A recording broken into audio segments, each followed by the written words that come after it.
నారాయణం నమస్కృత్య నరం చైవ నరోత్తమం దేవీం సరస్వతీం వ్యాసం తతో జయముదీరయేత్. హరి ఓం. పరమేశ్వర స్వరూపమైన సభకి నమస్కారం. భాగవతంలో దశమస్కంధం ఆయువు పట్టులాంటిది. ఎందుచేత అంటే కథాంశము యొక్క పరిణతి చేత, కథాంశము యొక్క వైశిష్ట్యము చేత ఒకటి. అన్నిటికన్నా దశమస్కంధం తప్పకుండా జీవితంలో విని తీరాలి. ఎందుచేత అంటే మనస్సుకి ఏదో ఒక ఆలంబన ఉండాలి. మీరు ఏ ఆలంబనమో మనస్సుకి ఇవ్వలేదనుకోండి, అది వెతుక్కుంటుంది తప్ప అది ఖాళీగా ఉత్తినే ఏం కూర్చోదు. మీరేమీ పని చెప్పలేదనుకోండి మనస్సుకి, అది ఇంద్రియాలని సుఖపెట్టడానికి, శరీరాన్ని సుఖపెట్టడానికి ఒక విషయ వస్తువుని పట్టుకుంటుంది. పట్టుకుని ఆ విషయములను పట్టుకుని తిరుగుతుంది. మీరు ప్రయత్నపూర్వకంగా ఒక మంచి వస్తువుని, ఒక సద్వస్తువుని దానికి అప్పజెప్పారనుకోండి, దాని యందు దోషం ఉండదు. అది పట్టుకుని ఆడుకుంటుంది. ఇక్కడే ఒక రహస్యం చెప్తారు పోతన గారు. భాగవతంలో ఒక చోట మాట్లాడుతూ ధర్మరాజుతో నారదుడు అంటాడు, కామోత్కంఠత గోపికల్ భయమునన్ కంసుండు వైరక్రియా సామాగ్రిం శిశుపాల ముఖ్య నృపతుల్ సంబంధులై వృష్ణులున్ ప్రేమన్ మీరలు భక్తి మేము ఇది చక్రింగంటి మిట్లైన నుద్ధామధ్యానగరిష్ఠులైన హరిచందన్ వచ్చు ధాత్రీశ్వర అంటాడు. మీరు ఏ రకంగానైనా సరే అనుబంధం అంటూ పెట్టుకుంటే ఈశ్వరుడితో పెట్టుకోవాలి. కామోత్కంఠత గోపికలు ఈశ్వరుడితో పెట్టుకున్న సంబంధము కామ సంబంధము. కామోత్కంఠత గోపికల్ భయమునన్ కంసుండు. కంసుడు భయంతో ఆరాధించాడు, చంపేస్తాడేమో, పుట్టి చంపేస్తాడేమోనని. వైరక్రియా సామాగ్రిం శిశుపాల ముఖ్య నృపతుల్, శిశుపాలుడు మొదలైనటువంటి రాజులు ఆయనతో శత్రుత్వాన్ని పెంచుకున్నారు. సంబంధులై వృష్ణులను, వృష్ణివంశీయులందరూ కూడా కృష్ణుడు మాకు బంధువు అని అనుబంధాన్ని పెంచుకున్నారు. ప్రేమన్ మీరలు అంటే నారదుడు ధర్మరాజుతో చెప్తున్నాడు, మీరందరూ కూడా ఆయన్ని ప్రేమతో ఆరాధన చేశారు. భక్తి మేము ఆయన్ని భక్తితో ఆరాధించాం అంటే నారదుడు.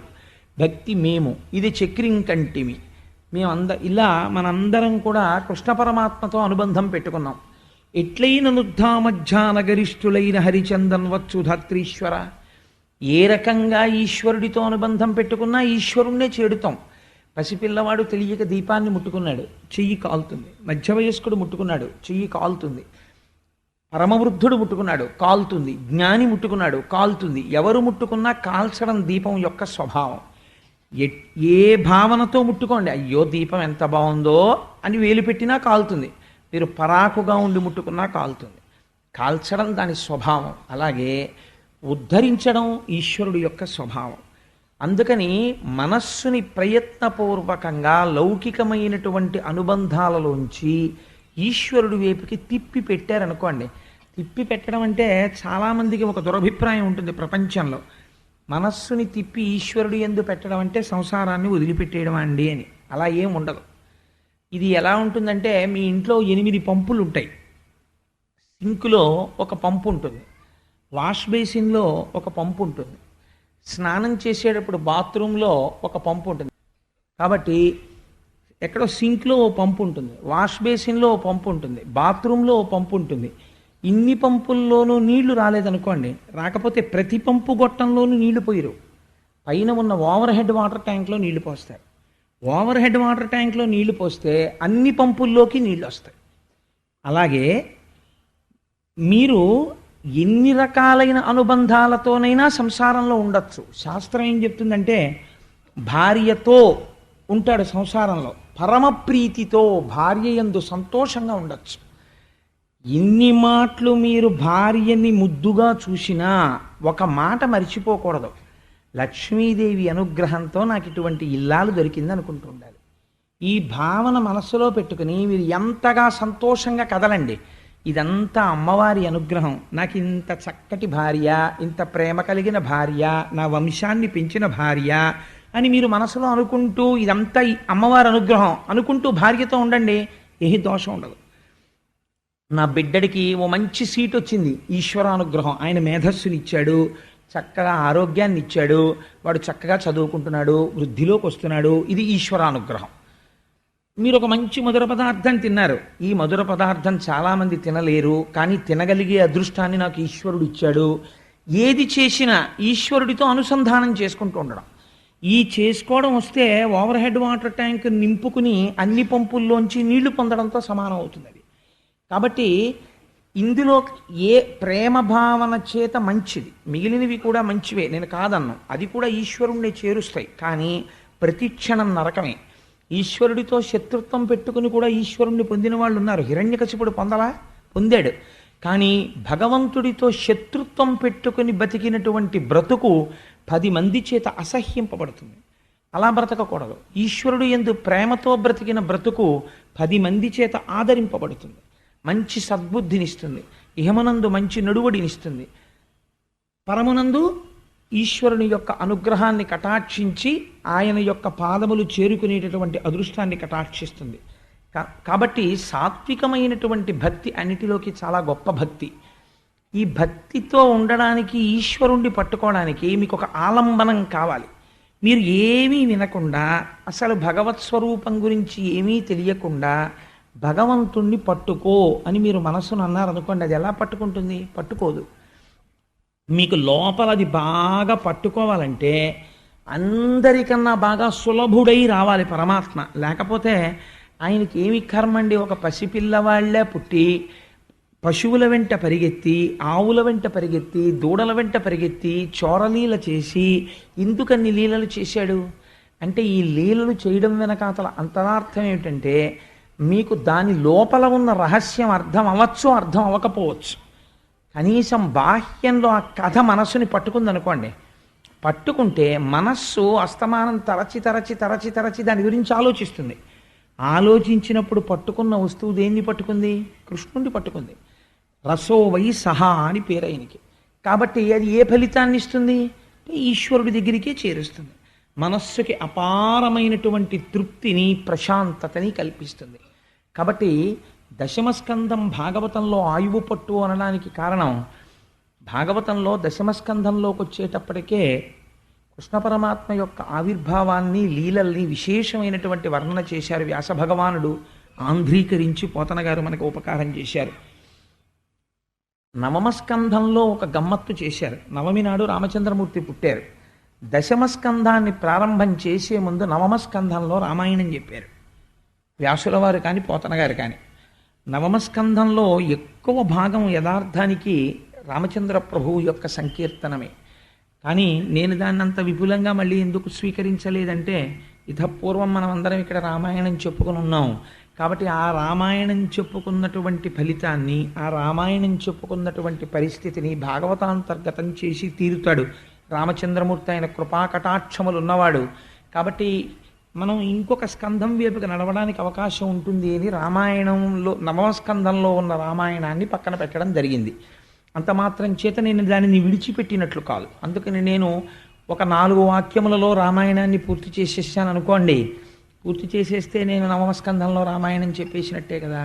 ఇక్ష్వాకు వంశమునందు జన్మించిన దశరథ మహారాజు గారికి సంతానం లేకపోతే పుత్రకామేష్టి చేస్తే సంతానము కలగడానికి ప్రతిబంధకమైనటువంటి పాపము పరిహరింపబడి యజ్ఞపురుషుని యొక్క అనుగ్రహము చేత లభించిన పాయస పాత్రలోని పాయసాన్ని తన 3 ధర్మపత్నులైన కౌసల్య, సుమిత్ర, కైకేయిలకి పంచి ఇస్తే పుట్టినటువంటి రామలక్ష్మణ భరత శత్రుఘ్నులు నలబడేటటువంటి 4 కుమారుల యందు మహాధర్మాత్ముడైన రామచంద్రమూర్తి పితృవాక్య పరిపాలనం కోసమని తాను వివాహం చేసుకున్న సీతమ్మ తల్లితో కలిసి తండ్రిని సత్యవాక్యమునందు ప్రతిష్ఠుడిని చేయడం కోసం 14 సంవత్సరముల అరణ్యవాసమునకు బయలుదేరి వెళ్ళి అక్కడ శూర్పణఖ యొక్క ముక్కు చెవులు కోసి మారీచాది రాక్షసుల యొక్క పీచమణచి విశ్వామిత్ర యాగ సంరక్షణం బాలకాండలో చేసి అక్కసుతో రావణాసురుడు సీతమ్మ తల్లిని అపహరిస్తే ఆ తరువాత అరణ్యకాండలో ఆ కబంధ వధ జరిగిన తరువాత సుగ్రీవుని యొక్క జాడ తెలుసుకుని సుగ్రీవుడితో మైత్రి చేసి వాలిని సంహరించి హనుమ యొక్క సహాయం చేత 100 యోజనముల సముద్రమునకు ఆవల దక్షిణ దిక్కున ఉన్నటువంటి లంకా పట్టణంలో రావణాసురుని యొక్క ప్రమదావనంలో బంధింపబడిన సీతమ్మ తల్లి యొక్క జాడ హనుమ ద్వారా తెలుసుకుని సముద్రమునకు సేతువు కట్టి ఆవలి ఒడ్డుకు చేరి రావణ కుంభకర్ణాది రాక్షసులను తెగటార్చి తిరిగి సీతమ్మ తల్లిని తాను పొంది 11,000 సంవత్సరములు రామచంద్రమూర్తి రాజ్య పరిపాలన చేసి రామరాజ్యమని పేరు తెచ్చి ఎన్నో అశ్వమేధ యాగములు, వాజపేయములు, పౌండరీకములు మొదలైనటువంటి యాగములు చేసి మనిషి ఎలా ప్రవర్తించాలనేటటువంటి దానికి ఒక అద్భుతమైనటువంటి కొలమానమును ఏర్పాటు చేసినటువంటి విశేషమైనటువంటి అవతారము రామావతారము. ఆ అవతారమే, ఆ రామచంద్రమూర్తి యొక్క అనుగ్రహమే పోతన గారి యందు ప్రసరించి భాగవతమును ఆంధ్రీకరించుటకు తోడ్పడినది.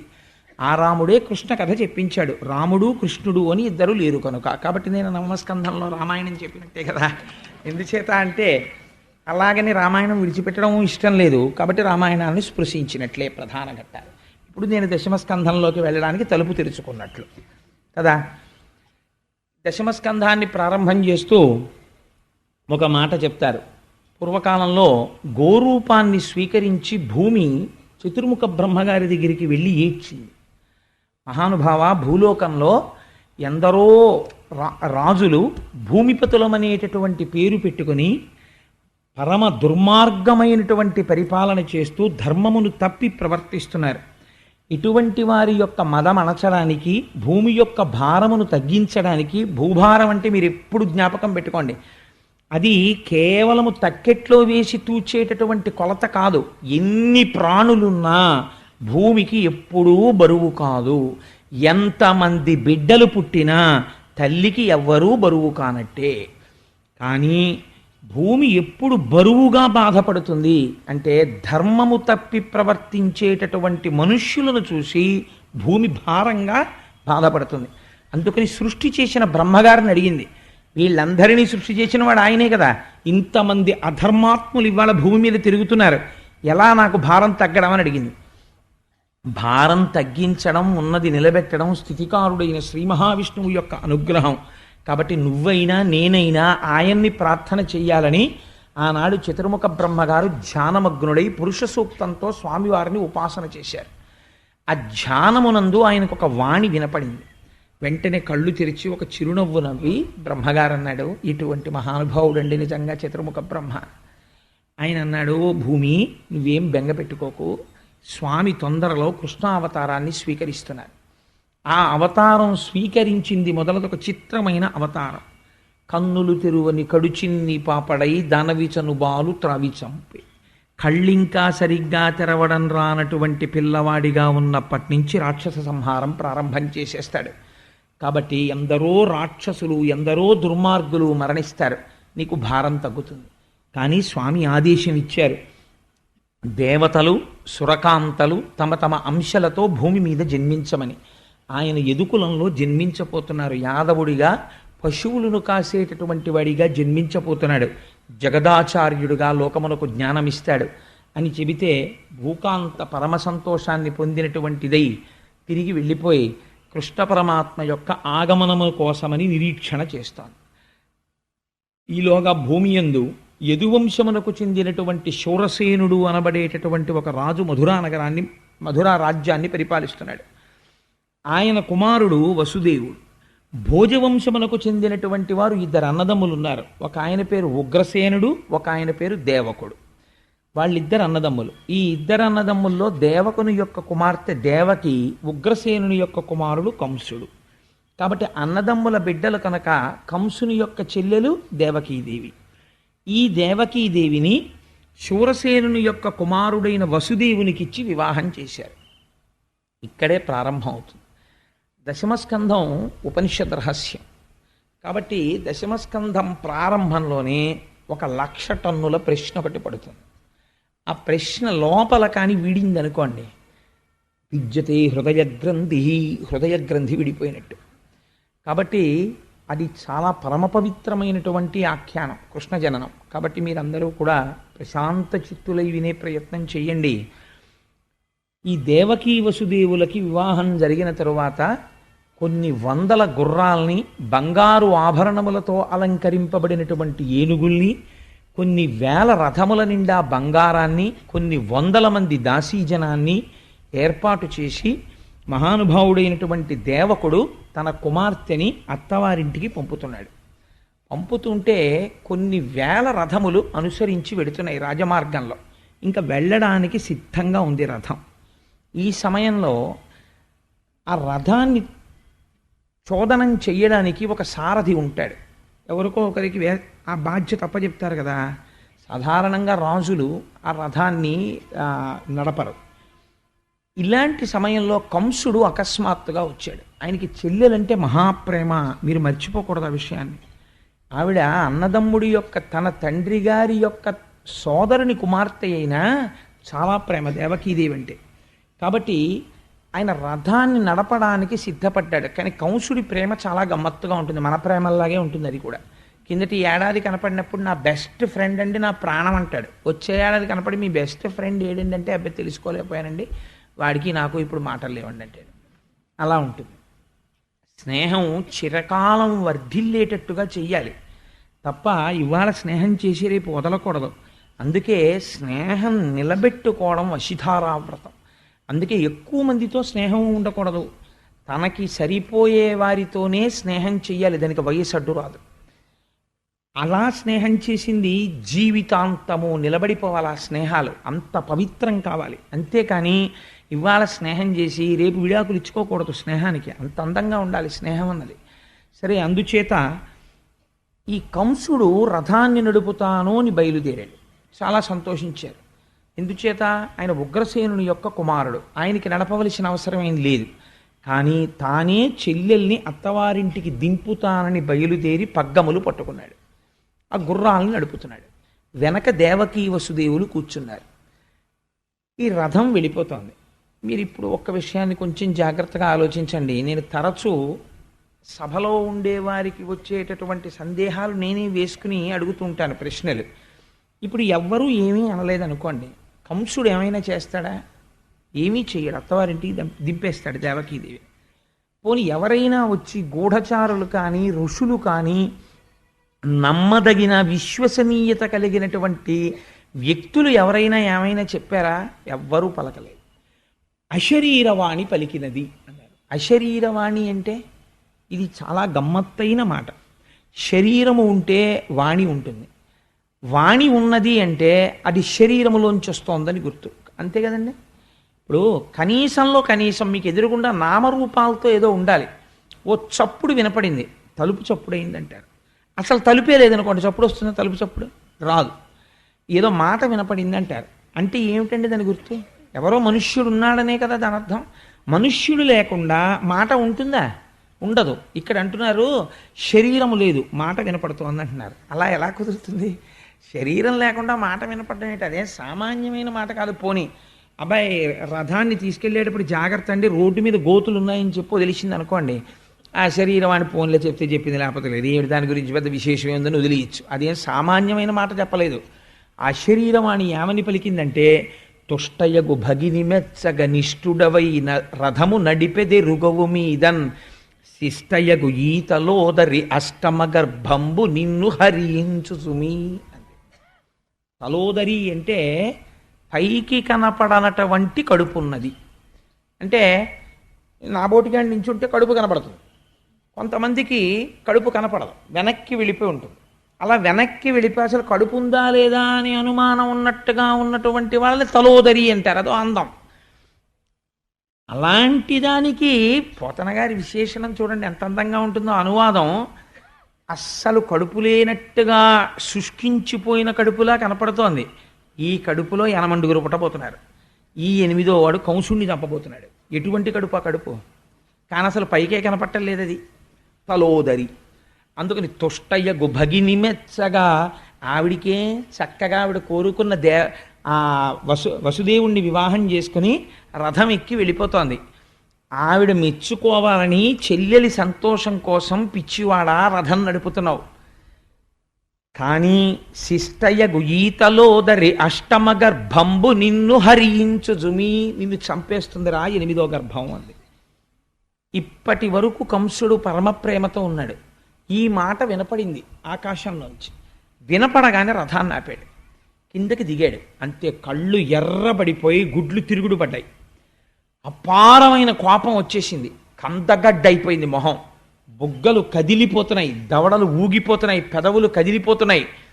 తన ఎడమ చేత్తో చెల్లెలి యొక్క కొప్పు పట్టుకుని రథంలోంచి కిందకి లాగేశాడు. లాగేసి కరవాలాన్ని కవచంలోంచి పైకి తీసి కత్తిని డాల్లోంచి ఒక్కసారి ఆవిడ్ని నరికేయడానికని సిద్ధపడుతున్నాడు.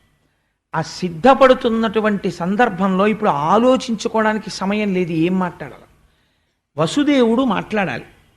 ఇది చాలా గమ్మత్తైనటువంటి సన్నివేశం. ఇలా ఉంటుంది అని కూడా ఎవరు ఊహించరు. రథం నడుపుతున్నవాడు బావమరిది తన చెల్లెల్నే చంపేస్తాడు లాగేశని కానీ అశరీరవాణి పలుకుతుందని కానీ వసుదేవుడు కలకంటాడండి. కాబట్టి ఇప్పుడు ఏం మాట్లాడాలి అంటే, ఇలాంటప్పుడు కూడా ఏమీ కంగారు పడకుండా, ధర్మం తప్పకుండా, చాలా పెద్ద మనిషిగా తానప్పుడు మాట్లాడినటువంటి మాట తాను తప్పలేనటువంటి మాట అయ్యేటట్టుగా మాట్లాడగలగడం అంటే దానికి ఈశ్వరానుగ్రహం ఉండాలి. లేనివాడు మాట్లాడలేడు. అలాగే ఇలాంటి ప్రమాద స్థితిలో ఆయన ఎంత గొప్పగా మాట్లాడాడో చూడండి. అన్నవు నీవు చెల్లెలికి అక్కట మనన చేయుటో, మాడలు చీరలిచ్చుటో సారలిచ్చుటో, మధుర మంజుల భాషలను ఆదరించుటో చేయక, మిన్నుల మోతలే నిజము మేలని చంపకుమన్న, మాని రావన్న సహింపుమన్న, తగదన్న వేడెదన్ అన్నాడు. ముందు కంసుని యొక్క అనుగ్రహం కోసమని బతిమాలాడు. అన్నవు నీవు చెల్లెలికి మొట్టమొదటి మాట వేశాడు. ప్రపంచంలో పరమ పవిత్రమైనటువంటి సంబంధాల్లో అన్న అనిపించుకున్నటువంటి రక్త సంబంధం ఒకటి. ఎందుచేత అంటే అన్నగా పుట్టిన వాడికి ఒక మర్యాద ఉంటుంది. ఏమిటో తెలుసా అండి, ఎప్పుడూ కూడా తన బావగారు బ్రతికుండాలని కోరుకోవాలి. బావమరిది బతకగోరుతాడు అని ప్రపంచంలో ఒక సామెత. ఏది పెట్టండి ఏది పెట్టకపోనివ్వండి, పుట్టింటికి ఆడపిల్ల వచ్చినప్పుడు అన్నగారు కనీసంలో కనీసం నీకు ఐశ్వర్యం ఉండి పెట్టడం ఇష్టం లేకపోతే అక్క చెల్లెలకి పెట్టక్కర్లేదండి శాస్త్రం. ఏమి చెయ్యాలి అంటే కనీసం ఆ ఉన్న పావుగంట నువ్వు మధురమైన మాటలు మాట్లాడాలి. అందుకే అక్క చెల్లెలు వరసతో ఎవరైనా అన్నగా ప్రేమించారనుకోండి, ఆ అక్క చెల్లెలి యొక్క అభ్యున్నతినే కోరాలి. కాబట్టి మధుర మంజుల భాషలను ఆదరించుటో, నువ్వు అన్నవి కాబట్టి రథం తోలడానికి వచ్చావు. కాబట్టి నువ్వేం చెయ్యాలి, అక్కట మన్నన చేయుటో నీ చెల్లెల్ని సంతోషపెట్టాలి. చీరలు సారెలు మడలిచ్చుటో, ఆవిడకో చీర పెట్టాలి, సారె పెట్టాలి, ఏమైనా బహుమానం ఇవ్వాలి. పోనివేమీ నువ్వు ఇవ్వద్దు. మధుర మంజుల భాషలను ఆదరించుటో, చక్కటి మాటలు 4 మాట్లాడాలి. అమ్మా చెల్లెమ్మ చెల్లెలికి ఉన్న చాలా గొప్ప విశేషం ఏమిటో తెలుసా అండి. మరి అది ఆ కోమలత్వం స్త్రీకి ఈశ్వరుడు సహజంగా ఇచ్చాడేమో నాకు తెలీదు. ఒకటి, అమ్మా అన్న మాటకి పరవశం అయిపోతారు వాళ్ళు. 2, చెల్లెమ్మ అనండి, వాళ్ళు ఎంత భద్రత ఫీల్ అయిపోతారు. మీకు ఏ పరిచయం అక్కర్లేదు. రైల్లో ఎవరో కనపడ్డారనుకోండి, చెల్లెమ్మ ఒకసారి ఆ పుస్తకం చూడొచ్చా అన్నారనుకోండి, ఆవిడ చేతిలో ఉన్న పుస్తకం మీకు తోచక, అంతే వాళ్ళు ఎంత భద్రతగా సంతోషిస్తారో. పర్వాలేదు మనకు హైదరాబాద్ వెళ్ళే వరకు అన్నయ్య దొరికాడు అనుకుంటారు. మరి ఏమిటో తెలీదు, వాళ్ళ మనస్సుల్లో అంత కోమలత్వం ఉంటుంది. దీన్ని జ్ఞాపకం చేస్తున్నాడు వసుదేవుడు. అన్నవు నీవు చెల్లెలికి కనీసం మధుర మంజుల భాషలను ఆదరించుటో, మంచి మాటన్నా మాట్లాడద్దాయా? పోనీ చంపేస్తానంటున్నావు. దేనికి చంపేస్తానంటున్నావు? మిన్నుల మోతలే నిజము. ఎటువంటి ట్రాన్స్లేషనో చూడండి పోతన గారిది. మిన్నుల మోత అంటే గాలిమాట. అది ఎక్కడి నుంచి వచ్చింది? శరీరం లేదుగా. గాలి మాటలు నమ్మి అక్క చెల్లెల్ని చంపేస్తావా? రేపు పొద్దున నిన్నేమంటుందయ్యా ప్రపంచం? భోజవంశంలో పుట్టాడు కంసుడు, అరివీర పరాక్రమం కలిగిన వాడు. ఓ చెల్లెలు వల్ల 8వ గర్భానికి చచ్చిపోతావని వినపడింది ఎక్కడో గాలిమాట. ఇంకా పాదాల పారాణి ఆరని ఆడపిల్లని చంపేశాడు అని లోకం చెప్పుకుంటుంది. ఎంత మహాపాపం అయ్యా అది. అందుకని వధింపకుమన్నా, తొందరపడి చంపకు, సహింపుమన్నా ఓర్చుకో, వేడేదన్ నిన్ను అభ్యర్థిస్తున్నానయ్యా అన్నాడు. అంటే ఆయన అన్నాడు, అది మిన్నుల మోతో ఆధికారిక వాక్యమో నాకు అనవసరం. నేను చచ్చిపోతాను ఈవిడ కడుపున పుట్టిన 8వ పిల్లాడి వల్ల నాకు వినపడింది, నేను చంపేస్తానన్నాడు. అంటే ఇప్పుడు వసుదేవుడు అన్నాడు, ఏమిటో బావా, చంపేస్తాను చంపేస్తాను చంపేస్తాను అంటున్నావు. నీ అదృష్టం కొద్దీ నీ చావుకో కారణం తెలిసింది. ఈ పిల్లకి పుట్టేటటువంటి 8వ కడుపున పుట్టేటటువంటి వాడు నిన్ను చంపుతాడు అని నీకు తెలిసింది. ఒకవేళ తెలియలేదు, లేదా నువ్వు ఈ పిల్లని చంపేశావు, నీకు చావు రాకుండా ఉంటుంది అని నాకు చెప్పు. ఇది అడిగాడు వసుదేవుడు. భాగవతం ప్రారంభం ఏ ప్రశ్నతో చూడండి. అందుకే పరీక్షిత్ అన్నాడు, ఇది విని నాకు చావు భయం పోయింది, కానీ నేను బతికున్నన్నాళ్ళు ఈ కథలు వినాలని నాకు కంగారుగా ఉంది, తొందరగా చెప్పి అయిపోతుందేమో భాగవతం నాకు బెంగగా ఉంది అన్నాడు. చూడండి పరీక్షిత్ ఏ స్థితిని పొందేశాడో. మరణ భయం పోయింది ఆయనకి. ఇంకొకడు మరణ భయం పొందుతున్నాడు కంసుడు. మరణ భయం పొందుతున్న వాడి కథ వింటూ మరణ భయాన్ని పోగొట్టుకుంటున్నాడు పరీక్షిత్. మరణం అంటే ఏమిటి బావా, నువ్వు మరణం వస్తుందని విలవిల్లాడిపోతున్నావు కదా. నేను ఒక్క మాట చెప్పనా, చాలా తేలిగ్గా చెప్పేస్తాను నీకు మరణం అంటే ఏమిటో. ఇక్కడ పెద్ద భూమి ఉంటే కాస్త మట్టి తీసి ఇక్కడ ఎట్టుకుని పిల్లలకి చెయ్యి చాపి చిన్నప్పుడు ఏంటంటే ఇల్లు కడిగి, ఏదో కాళ్ళు కడిగి, చేతులు కడిగి, ఆకేసి, పప్పేసి, అన్నం వేసి అంటారు. అలా ఇందులో కాస్త మట్టి తీసి ఇందులో పెట్టి, ఇందులో నీళ్లు తీసి బ్రహ్మాండంలోంచి ఇందులో పెట్టి, ఇందులో ఆకాశం తీసి ఇందులో పెట్టి, ఇందులో వాయువు తీసి ఇందులో పెట్టి, ఇందులో అగ్ని తీసి ఇందులో పెట్టి, ఈ 5 కలిపి 5 కొంచెం సేపు నీళ్లల్లో బుడగలా తిరిగి, ఆ తర్వాత బుడగ పగిలిపోయినట్టు ఇందులో ఉన్నటువంటి భూమి అందులోకి వెళ్ళిపోయి, ఇందులో ఉన్న అగ్ని అందులోకి వెళ్ళిపోతే అదే మరణం. ఏముందని పెద్ద విశేషం ఏముంది? అసలు లోపల ఉన్నది ఎప్పుడూ ఉంటుంది, అది బయటికి వెళ్ళిపోతుంది. ఇది వెళ్ళిపోతుంది. మళ్ళీ ఎలా వెళ్ళిపోతోంది అంటే వసుదేవుడు అన్నాడు, ఆ వెళ్ళడం కూడా ఎలా పెడుతుందో తెలుసా? వెళ్ళిపోయే ముందే తాను మళ్ళీ పుట్టవలసినటువంటి జన్మని, ఉపాధిని వెతికేసుకుంటుంది స్మరణ చేత. ఇది చాలా ముఖ్యమైన మాట, మీరు గుర్తుపట్టాలి. స్మరణ చేత. ఎందుకని? మనస్సుకి ఏదో అలవాటు అవుతుంది, సంస్కారం. అస్తమానం ఈశ్వరుడు గురించి వినడం అలవాటు అనుకోండి, భగవంతుడి గురించి చెప్పడం అలవాటు అనుకోండి, భాగవతం చదువుకోవడం అలవాటు అనుకోండి, వాడి వెళ్ళిపోయేటప్పుడు కూడా వాడి సంస్కారం అక్కడే ఉంటుంది. కాబట్టి వాడు ఉత్తర జన్మలో ఏమవుతాడో తెలుసా అండి? ఒక మహాపండితుడికి కొడుగ్గా పుట్టి చిన్నతనం నుంచే అన్నీ నేర్చేసుకుని పరవశించిపోయి ఈశ్వరుడు గురించి చెప్పుకుంటూ ఈశ్వరుడిలో కలిసిపోతాడు. ఒకడికి ఐశ్వర్యం మీద ఉండిపోయింది భ్రాంతి, మార్కండేయ పురాణం నిర్దాక్షిణ్యంగా చెప్పింది. వాడు ఏమవుతాడో తెలుసా అండి?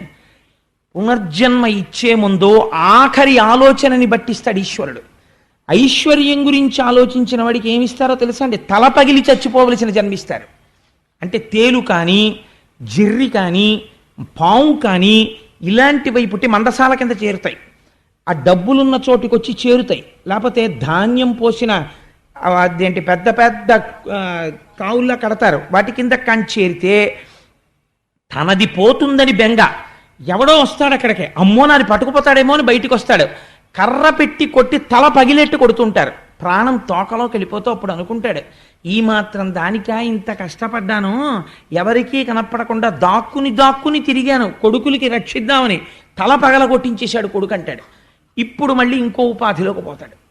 ఎంత చిత్రమో చూడండి. తన భార్య పక్కన పడుకుని ఇంకొక స్త్రీ గురించి ఆలోచిస్తాడు, గోడ మీద బల్లిగా వస్తాడని చెప్పింది మార్కండేయ పురాణం. కాబట్టి ఏమవుతుంది అంటే, ఒకడు ఈశ్వరుడు గురించి స్మరిస్తూ ఉంటాడు.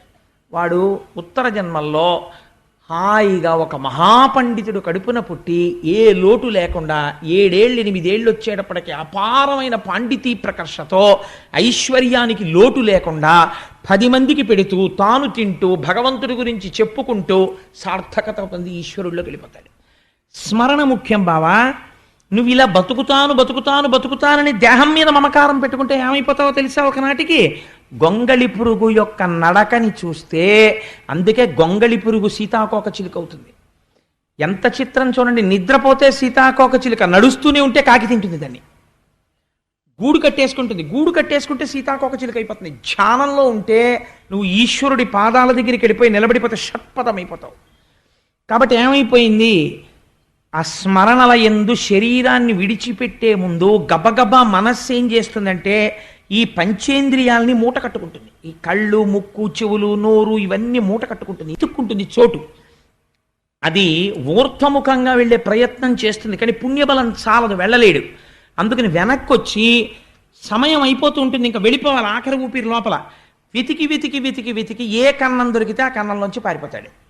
అధోముఖంగా వెళ్ళిపోతాడు, ఒక్కొక్కసారి కళ్ళల్లోంచి వెళ్ళిపోతాడు, ఒకసారి ముక్కులోంచి వెళ్ళిపోతాడు, ఎటు వెళ్ళిపోయాడో తెలియదు, ఎవ్వడికి తెలియదు, పక్కన ఉన్నవాడికి కూడా. ఒక్కొక్కసారి రోమకూపాల్లోంచి వెళ్ళిపోతాడు. వెళ్ళిపోయి మళ్ళీ ఎక్కడికెడతాడు? ఏమీ కంగారు పడక బావా, నేను చెప్తున్నాను, గొంగళి పురుగు పాకే ముందు తన శరీరాన్నంతటినీ కదపదు.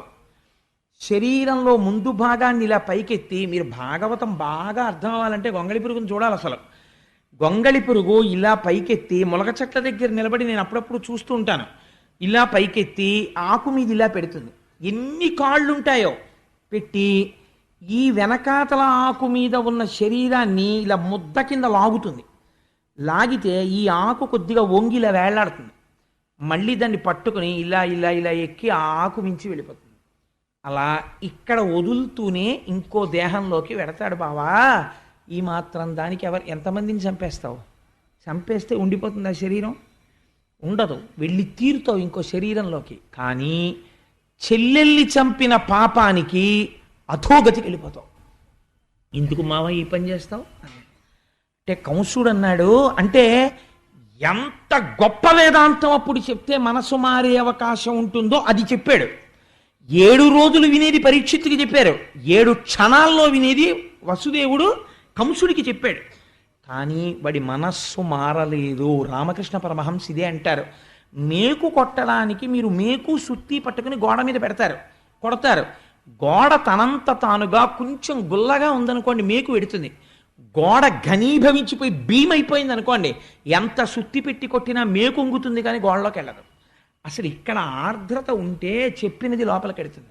ఇక్కడ ఏ ఆర్ద్రత లేనప్పుడు శుకబ్రహ్మ వచ్చి కూర్చున్న భాగవతం బుర్రలోకి ఎక్కదు. కాబట్టి చెప్పాడు వసుదేవుడు వేదాంతం. ఎక్కిందా కంసుడికి? శుకుడు వచ్చి పరీక్షిత్తుకి చెప్పాడు జరిగిపోయిన కథ. ఎక్కింది పరీక్షిత్తుకి, మోక్షం పొందుతున్నాడు. పొందలేకపోయాడు కంసుడు. ఎక్కడొచ్చింది తేడా? ఇక్కడ ఆర్ద్రత లేదు. భాగవతాన్ని నువ్వు కూడా ఆ పరిశీలన చేసుకోవడం మొదలుపెట్టు. అందుకే దశమస్కంధం మొదటి మెట్టు నుంటే మారుతుంది భాగవతం యొక్క స్థితి కృష్ణజననానికి ముందు. అందుకని బావా విడిచిపెట్టేసేయి నీ చెల్లెల్ని అంటే ఆయన అన్నాడు, నేను అలా విడిచిపెట్టాను. నువ్వు చాలా తేలికగా మాట్లాడుతున్నావు. ఈ శరీరం అంటే నువ్వు కాదు, దీన్ని విడిచిపెట్టేయి, మరణం అంటే ఏముందంటున్నావు. కానీ నేను మరణమును అంగీకరించను, నేను ఈ అమ్మాయిని చంపేస్తానన్నాడు. అంటే ఇప్పుడు వసుదేవుడు ఆలోచించాడు. కాబట్టి ఇప్పుడు ఏమర్థం అవుతోంది? ఉన్నది ఉన్నట్టు వేదాంతం చెప్తే వీడి తలకెక్కదు. కాబట్టి ఇప్పుడు ఏం చెయ్యాలి? తను ఒక ధర్మం నిర్వర్తించాలి. ఏమిటా ధర్మం? తన భార్యని రక్షించుకోవాలి. జ్ఞానబోధ చేస్తే వాడి బుర్రకెక్కదు. కాబట్టి ఇప్పుడు ఎలాగైనా తన భార్యని రక్షించుకోవాలి అని అసత్యం చెప్పకూడదు, సత్యమే చెప్పాలి. కానీ అది వాడి మనస్సుకు నచ్చేదై ఉండాలి. వాడి మనస్సుకు నచ్చేదే కదా అని చెప్పి ఏ మాట పడితే ఆ మాట తాను అన్నాడు అనుకోండి, తర్వాత తప్పుకోవడానికి తను కంసుడు కాదు, తను వసుదేవుడు. అన్న మాటకి నిలబడాలి. కాబట్టి ఎలాంటి మాట మాట్లాడాలి ఇప్పుడు అని లోపల ఒకసారి తర్కించుకున్నాడు. ఆపన్నురాలైన అంగన రక్షించి ప్రాణములు నిలుపుట ముందు మేలు. ఎంత చిత్రమైన మాట మాట్లాడుతున్నాడో చూడండి. ముందసలు నేను తక్షణం చెయ్యవలసిన పని ఏమి అంటే ఈ దేవకీదేవి యొక్క ప్రాణాలు రక్షించాలి. ఆవిడ కాని ఒకవేళ బ్రతికిందా, ఆ ప్రాణములు నిలబడితే రేపేం జరుగుతుందో ఎవరికి తెలుసు? సుతులు పుట్టిననేమి సుతులకు మృత్యువు వాలాయమై వెంట వచ్చనేని, బ్రహ్మ వలన వీడు పాటేమి పొందుక ఉండనే సదుపాయమొకటి లేదే, పొంత మాకులవాని దహించకపోయి వహ్ని యగసి దవ్వులవాని దహించు భంగి, కర్మ వశమున భవ మృతి కారణములు తెలసి విరగొందయిక నేల తొట్టుపడగా. ఏమి పద్యం అండి నిజంగా. పోతన గారి ఘంటంలోంచి లోపల చేస్తున్నాడు ఈ ఆలోచన. ఏమని? ఆపన్నురాలైన అంగన రక్షించి సుతులనిచ్చెదననుట శుభము నేడు. అసలు ముందు ఈ అమ్మాయిని బతికేటట్టుగా చూడాలి. ఒకవేళ బ్రతికితే రేపేం జరుగుతుంది అన్నది తర్వాత ఆలోచిద్దాం. 8వ గర్భానికి కదా చంపేవాడు, కంసుణ్ణి చంపేవాడు పుడతాడంటున్నాడు. అందుకని ఒక మాట చెప్దాం, నీకు 8వ కడుపున పుట్టేవాడు నిన్ను చంపుతాడు కాబట్టి నీకు అనుమానం ఉంటే పుట్టిన కొడుకులందరినీ నీకు ఇచ్చేస్తాను, చంపేసేయి. ఈవిడ్ని చంపేయడం ఎందుకు? ఈవిడ కాదుగా నిన్ను చంపేది అంటే వీడు ఏమంటాడు? వీడికి కావలసినది ఏమిటంటే వాడి ప్రాణాలతో ఉండడం. కాబట్టి ఇప్పుడు అయితే నీ కొడుకుల్ని ఇస్తావా బావా అంటాడు. నన్ను నమ్ముతాడు, ఎందుకంటే నేను మాట తప్పనని. సుతులు పుట్టిననేమి సుతులకు మృత్యువు వలాయమై వెంట వచ్చనేని, బ్రహ్మ వలన వీడు పాటేమి పొందుక ఉండనే సదుపాయమొకటి లేదే. చతుర్ముఖ బ్రహ్మగారి చేత వీడు నిజంగా నా భార్య 8వ కడుపున పుట్టేవాడి చేత సంహరింపబడాలని రాసినటువంటి విషయము సత్యమే అయితే వీడు ఎలాగో చచ్చూరుకుంటాడు. కాబట్టి అందాక ముందు అసలు భార్యని రక్షించుకోవాలి కదా, అది నా భర్తగా నా ధర్మం కదా. కాబట్టి పిల్లల్ని ఇచ్చేస్తానంటాను, నిజంగా ఇచ్చేస్తాను, భార్యని ముందు రక్షించుకుంటాను. అసలు పిల్లలు పుడతారో పుట్టరో ఎవరికి తెలుసు, వీడు విన్నట్టే నేను విన్నాను. కాబట్టి నేను మాత్రం ఎందుకు అనకూడదు ఈ మాట. కాబట్టి ముందు భార్యని రక్షించుకోవడం భర్త ధర్మం, అందుకని నా ధర్మాన్ని నేను పాటిస్తాను. ఆ తర్వాత అంటావా ఏమో అదృష్టాదురదృష్టాలు ఎవరివి ఎలా ఉంటాయో మనకేం తెలుసు. ఎందుచేతంటే పొంత మాకులవాని దహించకపోయి వహ్ని ఎగసి దవులవాని దహించు భంగి. అరణ్యంలో 2 ఎండిపోయిన చెట్లు గాలికి రాసుకుంటాయి, నిప్పు పుడుతుంది. పక్కనే ఉంది ఎండిపోయిన చెట్టు. ఈ ఎండిపోయిన చెట్టుని కాల్చడం మానేసి గాలికి అగ్నిహోత్రం వెళ్ళి దూరంగా ఉన్న ఇంకో ఎండు చెట్టుని కాల్చేస్తోంది. ఈ పక్కనే ఉన్న ఎండు చెట్టు బతికిపోతోంది. ఏమనుకోవాలి అంటే ఇది అదృష్టం అనాలి. అదృష్టం ఎందుకు వచ్చింది, ఎప్పుడో చేసుకున్న కర్మ అనాలి. అంతకన్నా జవాబు ఎక్కడుంది ప్రపంచంలో ఇంకింతకన్నాను. కాబట్టి ఎగసి దవులవాని దహించు భంగి కర్మ వశమున్న భవమృతి కారణములు. ఎవడు చేసుకున్న కర్మను అనుసరించి వాడికి జన్మము మరణము వచ్చేస్తున్నాయి. భవమృతి కారణములు తెలసి విరగొందయిక నేల తొట్టుపడగా. ఇది నాకు తెలిసి నేను ఇంకెందుకు భయపడాలి. కాబట్టి నేను నా పిల్లల్ని ఇచ్చేస్తానని వీడితో ఒక మాట చెప్తాను అనుకున్నాడు. అని బావా అయితే నీకో మాట చెప్తాను. ఈ లలనకు పుట్టిన కొమరుని వలనం తెగెదనుచు గగనవాణి పలికెనంచు నీ వలిగితివేని, ఈ జలజాక్షికి కల కొమరుల సంపనిత్తు క్రమమున నీకున్ అన్నాడు. ఎటువంటి ప్రతిజ్ఞండిది. బావా పిల్లల వల్ల కదా చచ్చిపోతానంటున్నావు, 8వ కడుపున పుట్టినవాడి చేత. కాబట్టి ఈ దేవకీదేవి యొక్క గర్భము నుండి ప్రతి గర్భములో వచ్చినటువంటి పిల్లవాణ్ణి నీకు తీసుకొచ్చి పుట్టగానే మావి కూడా వదలనటువంటి శిశువుని తీసుకొచ్చి నీకు ఇచ్చేస్తాను, నువ్వు చంపేసి. అప్పుడు నీకు మృత్యువు రాదు కదా. అంతేకాని నీ చెల్లెల్ని చంపడం ఎందుకు, పాపకర్మ కదా. నీకు మృత్యుహేతువుని నువ్వు చంపేవనుకో అప్పుడు ప్రపంచం తప్పు పట్టదు. గగనవాణి చెప్పింది అందుకు చంపాడు అంటారు. నువ్వు ధర్మం తప్పక్కర్లేదు, నేను ధర్మం తప్పక్కర్లేదు, విడిచిపెట్టే బావా అన్నాడు. అంటే ఇప్పుడు ఈయన అన్నాడు, ఇదేదో బాగానే ఉందిరా, బాగానే చెప్పాడు, ఎలా ఉంటుందో చూడండి మనిషి ఆలోచన అని. బావా నువ్వు ఎంత మంచివాడివి, నిజమే పాపమ్మ చెల్లెల్ని చంపడం ఎందుకు, మళ్ళీ ప్రేమ వచ్చింది వాడికి. ఇలాంటి ప్రేమలు ఎంత తుంటరి ప్రేమలో మీరు ఆలోచించండి. కాబట్టి అవును పాపమ్మ చెల్లెల్ని చంపడం ఎందుకు బావా, ఏమిటో నాకు ఈ ఆలోచన రాలేదు, నిజమేను బావా నువ్వంటే నాకు చాలా నమ్మకం. ఒక్కొక్కడి సత్యసంధత ఒక్కొక్కడికి చేతకానితనంగా కనిపిస్తుంది, అదో విచిత్రం ప్రపంచంలో. కాబట్టి నువ్వు నీ పిల్లల్ని తీసుకొచ్చి ఇచ్చేస్తావు కదా బావా, మీ ఇద్దరు హాయిగా వెళ్ళిపోండి అంతఃపురానికి అని రథాన్ని వదిలిపెట్టేశాడు. వెళ్ళిపోయారు దేవకీ వసుదేవులు. ఎంతో సంతోషంగా ఉన్నారు. మొట్టమొదట కొడుకు పుట్టాడు. పుట్టగానే ఇప్పుడు ఎవరి మీదకి వెళ్ళింది పరీక్ష, వసుదేవుడి మీదకి వెళ్ళింది. మీరు భాగవతంలో ఒక గమ్మత్తు గమనించాలి.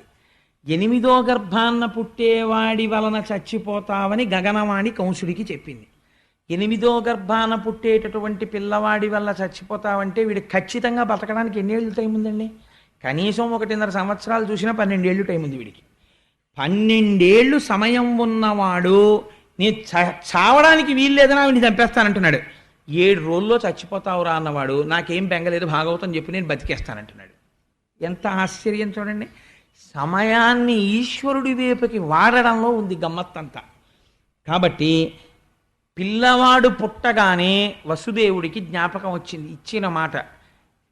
పిల్లడు పుట్టగానే తీసుకొచ్చి ఇచ్చేస్తాను అని ప్రతిజ్ఞ చేశాను అనుకుని గబగబా పిల్లాన్ని చేత్తో పట్టుకుని పలికిన పలుకుల తిరుగక బొలయక వంచనము లేక సుతుల రిపునకు అలగక ఇచ్చిన ధీరుండిల వసుదేవుండు తక్క ఇతరులు కలరే. పుట్టిన పిల్లల్ని చంపడానికి ఇస్తాను అన్న మాట తప్పకుండా సత్యసంధత పాటించడం కోసమని పుట్టిన కొడుకుని పుట్టినట్టుగా మావితో ఉన్న పిల్లాన్ని పట్టుకెళ్ళి కంసుడికి ఇచ్చేశాడు. బావా చంపేశాయి అంటే కంసుడు చూశాడు, చూసి అన్నాడు ఎంత చిత్రంగా ఉంటాయో చూడండి మన ప్రవృత్తులు. ఆ పిల్లవాడిని చూసి వాడికి ధైర్యం వచ్చింది. ఆ బావా, చూసావా నువ్వు ఎంత మాట తప్పనివాడివో, పిల్లవాడు పుట్టగానే నువ్వే తీసుకొచ్చి ఇచ్చావు, నేను రాలేదు చంపడానికి, నేను రావాలమ్మో పుట్టాడు ఒకటో వాడని, నేను రాలేదు, నువ్వు తెచ్చావు, నాకు అందుకే నువ్వంటే అంత గౌరవం బావా, నువ్వు మాట తప్పవు. కానీ 8వ వాడు కదా బావా నన్ను చంపేది, ఒకటో వాడిని చంపడం ఎందుకు, తీసుకెళ్ళిపోన్నాడు. అంటే వసుదేవుడు లోపల అంతగా నమ్మలేదు కంసుణ్ణి, కానీ పిల్లవాడిని తీసుకుని వెళ్ళిపోయాడు. మీరు ఈ కథ వినండి, చాలా గమ్మత్తుగా ఉంటుంది. ఇందులో ఉన్న వేదాంతం అర్థమైతే ఆశ్చర్యంగా ఉంటుంది. తర్వాత చెప్తాను ఆ తత్వం. వెళ్ళిపోయాడు. వెళ్ళిపోయిన తర్వాత రెండో కొడుకు పుట్టాడు. మళ్ళీ తీసుకొచ్చి ఇవ్వక్కర్లేదుగా, 8వ గర్భాన్ని కదా ఇమ్మన్నాడు, అందుకని ఊరుకున్నాడు. ఇలా 6 పిల్లలు పుట్టారు. 6 పిల్లలతో 6వ పిల్లాడు పుట్టాడు అనేటప్పటికీ తల్లికి తండ్రికి మొదటి పిల్లవాడి మీద ఎంత అనుబంధం ఏర్పడిపోయి ఉంటుందండి. మీరు ఒకసారి ఆలోచించినప్పటికి కూడా 9 ఏళ్ళు 10 ఏళ్ళు పిల్లాడు అయిపోయాడు. అయిపోయి ఈ 6 పిల్లలతోటి అమ్మకి నాన్నకి అంత అనుబంధం వచ్చింది. ఇంత అనుబంధంతో వాళ్ళు సంతోషంగా ఉన్న సమయంలో ఒక రోజున నారదుడు వచ్చాడు కంసుడి దగ్గరికి. నారదుడు వచ్చాడనేటప్పటికీ మీరు బెంగ పెట్టుకోకండి, ఆయన మహాజ్ఞాని. ఆయన ఎప్పుడు వచ్చినా ఏదో లోక కళ్యాణం చేస్తాడు. ఆయన వచ్చి అన్నాడు, ఒకనాడు నారదుండొయ్యన కంసుని ఇంటికి చనుదించి ఏకతమున మందలోపలనున్న నందాదులును వారి భార్యలు పుత్రులు బాంధవులును దేవకి మొదలుగా గల తెరవలు వసుదేవుడాదిగా గల సర్వ యాదవులును సొరలు కాని నిజము నరులు కారని తెలిపి కంసుండ నీవు రకసుడవనియు దేవమయుడు చక్రి దేవకీదేవికి పుత్రుడుగా జనించు భూతలంబును చెరుప పుట్టిన చనటి దైత్యులనెల్ల సంహరించునని తెలిపి చనియదివికి. ఈయనో విచిత్రమైన పని చేశాడు నారదుడు. కంసుడి దగ్గరికి వచ్చి, కంస ఎంత వెర్రివాడివోయ్ అన్నాడు. నేను వెర్రివాడినా ఏమన్నాడు ఆయన అంటే, చూసావా మరి ఇంతకన్నా వెర్రితనం ఏముంటుంది, అసలు నువ్వు ఎవరిని వదిలిపెడుతున్నావో అటువంటి ఆ దేవకి మొదలుగా గల తెరవలు వసుదేవుడాదిగా గల సర్వ యాదవులను సురలు కాని నిజము నరులు కారని పల్కి, వాళ్ళెవ్వరూ మనుష్యులు కారు, నువ్వు కిందటి జన్మలో కాలనీమి అన్న పేరు కలిగినటువంటి రాక్షసుడవు, నిన్ను శ్రీ మహావిష్ణువు సంహరించారు. ఈ జన్మలో నువ్వు కంసుడవు, నీ తండ్రి నీ తల్లి దేవకి వసుదేవుడు, ఇంకా నీకో విచిత్రం చెప్పనా, పక్క ఊళ్ళో ఉన్న నందుడు, ఆవులు, దూడలు ఇవందరూ దేవతలు, నిన్ను చంపడానికే వచ్చాయని అనేసరికి అని చెప్పి వెళ్ళిపోయాడు ఆయన. చనియ దివికి ఊర్ధలోకాలకు వెళ్ళిపోయాడు, స్వర్గం హాయిగా ఆ వీణ పాడుకుంటూ వెళ్ళిపోయాడు, నారాయణ అని సంకీర్తనం చేసుకుంటూ. ఇప్పుడు ఈయనకి అనుమానం వచ్చింది, నారదుడు అనవసరంగా అబద్ధాలు చెప్పడగా, కాబట్టి కబురు చేశాడు, వసుదేవుడిని 6 పిల్లల్ని పట్టుకుని రమ్మన్నానని చెప్పన్నాడు అని. అమ్మ బాబోయ్, ఇందులో ఎవడు విష్ణువాంశతో పుట్టాడో 8వ వాడికి 7 సహాయపడితే నా బ్రతుకు ఏమైపోవాలి, అందుకని ఉన్న వాళ్ళని ఉన్నట్టు సంహరించడం మంచిది అని వాడు చిత్రంగా చంపేవాడు పిల్లల్ని. 2 కాళ్ళు పట్టుకుని గిర్ర గిర్ర గిర్ర గిర్ర తిప్పి బండలకేసి కొట్టేవాడు, కొడితే పగిలిపోయేవి శరీరాలకు ఎక్కడికక్కడ. అలా 6 చంపేశాడు. చంపేసి తండ్రిని తల్లిని దేవకిని వసుదేవుణ్ణి అందరినీ కారాగారంలో పెట్టేశాడు. పెట్టేసి ఇప్పుడు బకుడు తృణావర్తుడు పూతన ఇలాంటి వాళ్ళందరినీ పిలిచి వాళ్ళతో స్నేహం చేశాడు. వాళ్ళందరితో స్నేహం చేసి 8వ గర్భంలో పుట్టేవాడు ఖచ్చితంగా నన్ను అంతం చేయడానికే పుడుతున్నాడు అని ఆశ్చర్యంతో చాలా ఉద్వేగంతో ఎదురు చూస్తున్నాడు. ఎందుకని, ఇంకిప్పుడు బయటెక్కడో ఉండడానికి వీల్లేదు, తన కారాగారంలోనే ఉండాలి. అందులో తర్వాత వస్తున్న గర్భం 7వ గర్భం, 8వ గర్భానికి ముందు గర్భం కాబట్టి జాగ్రత్త పడిపోవాలని దేవకీ వసుదేవుల్ని అత్యంత కట్టుదిట్టమైన కారాగారంలో పెట్టాడు. రోజు తానే వెళ్ళి స్వయంగా చూస్తూ ఉండేవాడు. అంటే పోతన గారు అంటారు, తల్లి తండ్రినైనా తమ్ములన్నలనైనా సఖులనైనా బంధుజనులనైనా రాజులు చంపుదురు రాజ్యకాంక్ష చేసి అవనితరచు జీవితార్థులగుచు. రాజ్యకాంక్ష అన్నది ఎంత ప్రమాదకరమైందంటే, రాజ్యకాంక్ష పెరిగిపోయినటువంటి వాడు తల్లి తండ్రినైనా తమ్ములన్నలనైనా సఖులనైనా బంధుజనులనైనా ఎవరినైనా చంపేస్తాడు. ఎందుకని, అది కంసుడే కాదు అవని తరచు జీవితార్థులగుచు వాళ్ళు బ్రతికుండిపోవాలి, తనకి రేపు రావలసిన పదవి అవతల వాడికి రాకూడదని చంపడానికి కూడా వెనకాడరు. రాజ్యాధికారమునందుండేటటువంటి మదోన్మత్తత అటువంటిది. కాబట్టి కంసుడు కూడా చంపాడు పిల్లల్ని. అయితే మిగిలినటువంటి మాట ఎలా ఉన్నా మీకు ఇక్కడ ఒక అనుమానం తప్పకుండా రావాలి. ఏమండి, అంత పసిపిల్లలు కదా, నారదుడు మహానుభావుడు కదా, లోక కళ్యాణకారకుడే, నారం దదాతీతి నారదహ అని ఆయన జ్ఞానం ఇచ్చేవాడే, అటువంటి వాడు 6 పిల్లలు చచ్చిపోవడానికి కారణం ఎందుకు అయ్యాడు? ఇప్పుడు ఆయన వచ్చి చెప్పకపోతే వచ్చిన నష్టం ఏమిటి? ఎందుకు చెప్పాడు అని మీకు అనుమానం వస్తుంది. భాగవతంలో దీనికి ఎక్కడా జవాబు లేదు. నారదుడు అలా ఎందుకు చెప్పాడు? మీకు దీనికి పరిష్కారం దొరకాలంటే దేవీ భాగవతం చదవాలి. దేవీ భాగవతంలో మాత్రం ఉంది దీనికి. అంటే మనకి రామాయణంలో ఏదైనా అనుమానం వచ్చిందనుకోండి, రామాయణంలో అనుమానం బాగా నివృత్తి అవ్వాలంటే పద్మపురాణం చదవాలి. అలాగే వెంకటేశ్వర స్వామి వారి అవతారానికి సంబంధించి ఏదైనా సమగ్రంగా తెలియాలనుకోండి, భవిష్యత్ పురాణం కానీ వరాహ పురాణం కానీ చదవాలి. అలాగే శివ సంబంధం సుబ్రహ్మణ్య సంబంధానికి స్కాందం చూసుకోవాలి. అలాగే భాగవతంలో ఏదైనా అనుమానం వస్తే దేవీ భాగవతంలో ఒకసారి చూసుకుంటూ ఉండాలి. దేవీ భాగవతంలో ఈ రహస్యాన్ని చెప్పారు. మరీచి ఊర్ణాదేవి అని 2 ఉన్నారు పూర్వం. వాళ్ళిద్దరికీ 6 పిల్లలు పుట్టారు. వాళ్ళు పుట్టుకతో బ్రహ్మజ్ఞానులు. వీళ్ళు 6 ఒకసారి చతుర్ముఖ బ్రహ్మగారి యొక్క సభకి వెళ్ళారు. పెడితే వాళ్ళకి ఎందుకు నవ్వు వచ్చిందో తెలియదు, నిష్కారణంగా బ్రహ్మగారు కూర్చునుండగా ఓ నవ్వు నవ్వారు. వాళ్ళు నవ్వితే పెద్దల ఎడల జాగ్రత్తగా ఉండాలి, పిచ్చి నవ్వు నవ్వకూడదు. ఆయన అన్నారు, మీకు నన్ను చూసి నవ్వు వచ్చింది కాబట్టి రాక్షసుడి కడుపున పుట్టండి అని చెప్పించారు. వాళ్ళు 6 కాలనేమికి కుమారులుగా జన్మించారు క్రిందటి జన్మలో. 6 కాలనేమి పుత్రులై కొంతకాలం బ్రతికి తదనంతరము హిరణ్యకశిపుడి యొక్క కడుపున పుట్టారు. పుట్టి వాళ్ళు పుడుతూనే అప్పటికి వాళ్ళకు ఉన్నటువంటి తమోగుణ రజోగుణ సంస్కారం తగ్గింది. మళ్ళీ బ్రహ్మగారి గురించి తపస్సు చేశారు. దీర్ఘాయుర్దాయం ఇచ్చాడు బ్రహ్మగారు. తండ్రికి వచ్చి చెప్పారు, నాన్నగారు మేము చతుర్ముఖ బ్రహ్మగారి గురించి తపస్సు చేశాం, మాకు దీర్ఘాయుర్దాయం ఇచ్చారు అన్నారు. అంటే హిరణ్యకశిపుడికి కోపం వచ్చింది. ఒరే, నేను ఇంకా తపస్సు చేసి పొందలేదు దీర్ఘాయుర్దాయం, మీరు పొందేశారు అప్పుడే, కాబట్టి మీకు శపిస్తున్నాను, మీరు దీర్ఘ నిద్రలో ఉండి మరణించండి. సరికదా, వచ్చే జన్మలో పుట్టినప్పుడు గత జన్మలో తండ్రి ఈ జన్మలో మిమ్మల్ని చంపుతాడన్నాడు. అందుకని హిరణ్యకశిపుడి కడుపున పుట్టిన పాపానికి వాడికి అదే పని, ప్రహ్లాదుడిని చంపేస్తాననే కదా అన్నాడు. దీర్ఘ నిద్రలో ఉండి చచ్చిపోయారు వాడు. మరుజన్మలో ఇప్పుడు దేవకీదేవి కడుపున పుట్టారు ఈ మరీచి ఊర్ణాదేవుల యొక్క కొడుకులు, ఈ జన్మతో ఆఖరు. కాబట్టి వీళ్ళు గత జన్మలో తండ్రి చేతిలో చచ్చిపోవాలి. గత జన్మలో తండ్రి కాలనేమి ఇప్పుడు కంసుడిగా ఉన్నాడు కాబట్టి కంసుడి చేతిలో మరణించాలి. అందుకని వాళ్ళకి ఆ శాప విమోచనం అయిపోయి వాళ్ళు మళ్ళీ బ్రహ్మజ్ఞానులు అయిపోవాలి. అందుకని నారదుడు వచ్చి వాళ్ళని తీయించేశాడు. అది కారణం. ఇప్పుడు చెప్పండి, నారదుడు లోక కళ్యాణం కోసం చేశాడా లేకపోతే ఏదైనా కాఠిన్యంతో చేశాడా అంటే లోక కళ్యాణం కోసమే చేశాడు. 6 పుట్టే వరకు వేచి చూసి 6 మళ్ళీ బ్రహ్మజ్ఞానులై మోక్షాన్ని పొందే స్థితిని నారదుడు కటాక్షించినాడు. ఇది దేవీ భాగవతాంతర్గతం, భాగవతాంతర్గతం కాదు. సరే, దీని తరువాత కారాగారంలో దేవకీ వసుదేవులని అట్టెపెట్టాడు, కానీ లోపల మాత్రం కుమిలిపోతున్నాడు. ఎందుకని? జ్ఞానకలునిలోని శరదయువోలే, ఘటములోని దీప కళికవోలే, భ్రాత ఇంటనాక పడియుండె దేవకీమాత విశ్వగర్భ గర్భుయగుచు అంటారు పోతన గారు. జ్ఞాన కలునిలోని శారదయువోలే, ఒక్కొక్కడు ఉంటాడు, వాడు మహాపండితుడు, కానీ ఉన్నది ఉన్నట్టుగా యథార్థం చెప్పడు.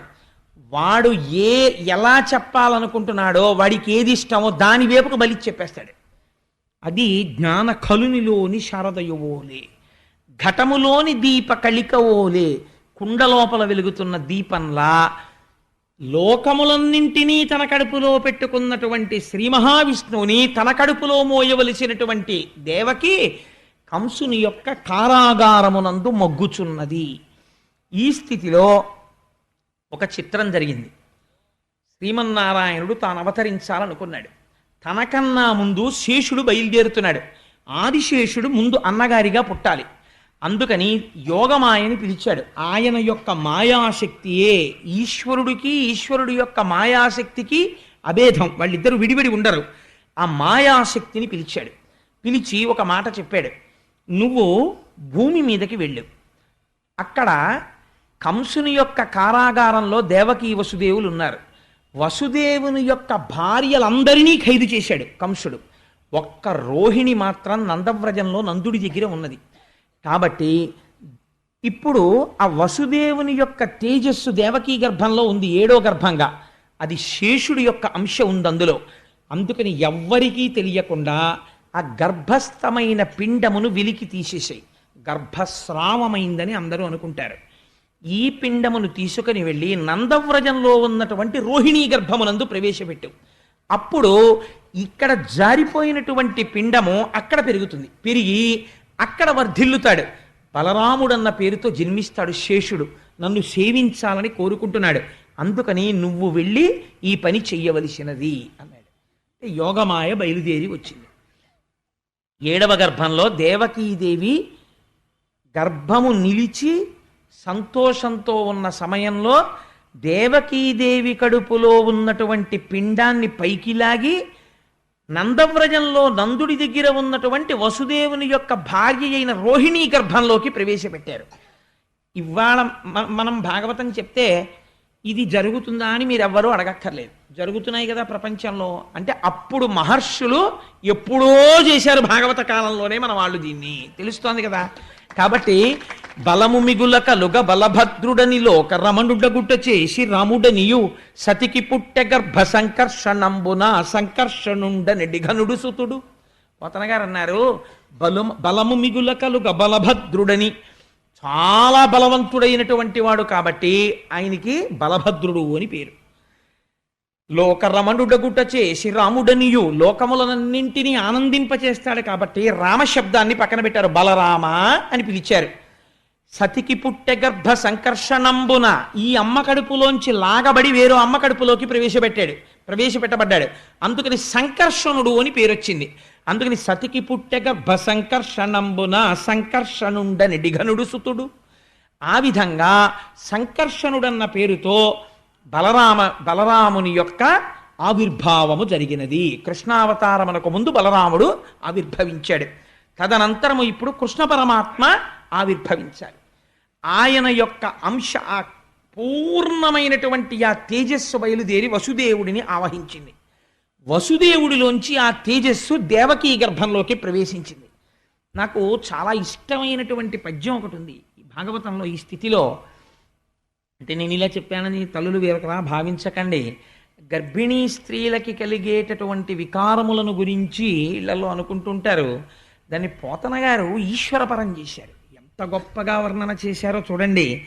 సలిల మావిలనాగ జఠరార్భకునిగా నజననికై వడి ఘర్మ సలిల మొప్పే ఒగితేజమాయింతి ఉదరిఢింబకు కొల్వగదిసిన క్రియ దేహ కాంతి మిరయ పవనుడా కొర్మ గర్భస్థుని సేవింపనులపెనా మిక్కిలియార్వులమరే కుంభిని ఆలేమ కుక్షిగునర్చింప చొచ్చు భంగిని మంటి చొరవదనరే గగన మిందువదన కడుపులో బాలు సేవలకు రూపుమెరసి వచ్చినట్టు బయలు వంటి నడుము బహుళమయ్యను పంచభూతమయుడులోన బొదల సతికి.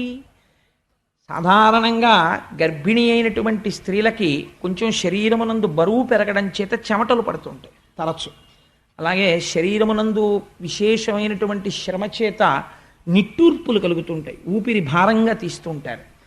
మట్టి తినే అలవాటు కొంతమందికి ఉంటుంది. మట్టి తినాలని లేకపోతే ఏదో విచిత్రమైనటువంటి కోరికలు పుడుతుంటాయి, అది తినాలి ఇది తినాలి అని. కాబట్టి పోతన గారు అంటున్నారు, పంచభూతాలు ఉన్నాయి కదా, పృథివాపస్తేజో వాయురు ఆకాశాలు.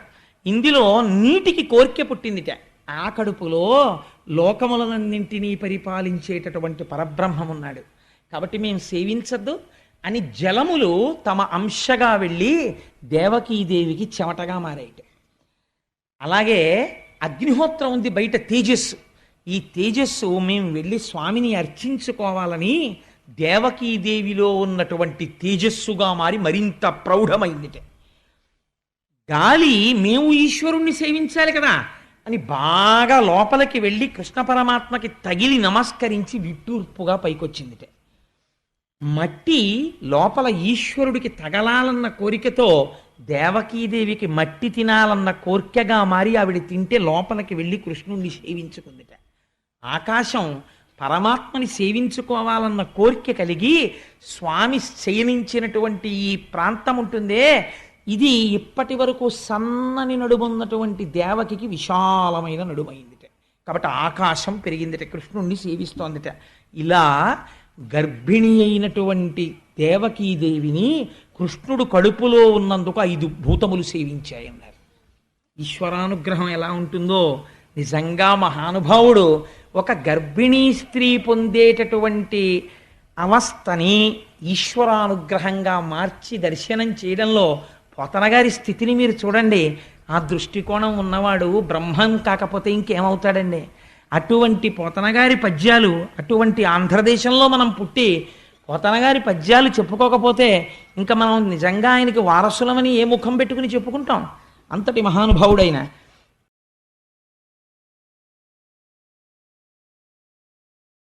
కాబట్టి లోపల కృష్ణ పరమాత్మ పెరుగుతున్నారు. ఇక్కడ నేను మీకు ఒక చిన్న తత్వం గురించి ఒక మాట చెప్పాలి, లేకపోతే మీరు నా మీద కోపడతారు. రథంలో బయలుదేరినప్పుడు దేవకీ వసుదేవులు కంసుడు సారథ్యం చేసేటప్పుడు ఆయన మనస్సులో ఏమీ ఖేదభావన లేదు కదా, దేవకి ఎందు ప్రేమతో ఉన్నాడు.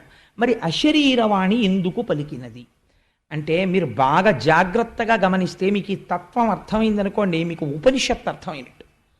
ఏమవుతుంది అంటే ఈ కంసుడు ఎవరు? క్రిందటి జన్మలో కాలనేమి. కాలనేమి అనగా ఏమి? నేమి అంటే ఇరుసు, కాలము అంటే చక్రము. కాలం ఎప్పుడు ఆగదు కదండి, వెళ్ళిపోతూ ఉంటుంది. అది కాలచక్రం, కాలచక్రం అంటారు. ఈ పరిగెత్తే చక్రానికి ఒక ఇరుసు ఉండాలి ఆధారంగా. ఆ ఇరుసు ఉండకపోతే చక్రాలు పరిగెత్తావు.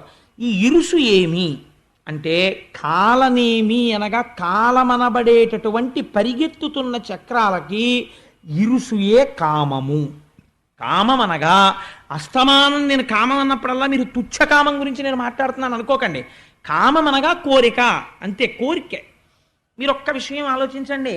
నేను ఎప్పుడో పుట్టాను, నేను ఇలాంటి హీనోపమానాలని సభలో ఉన్న ఎవరి మీద నేను ప్రయోగం చేయను, అందుకని నా మీద పెట్టుకుంటుంటాను. అంత మాత్రం చేత వీడిటువంటి నీచుడని మీరు లోపల ఒక అభిప్రాయం పెంచుకోకండి.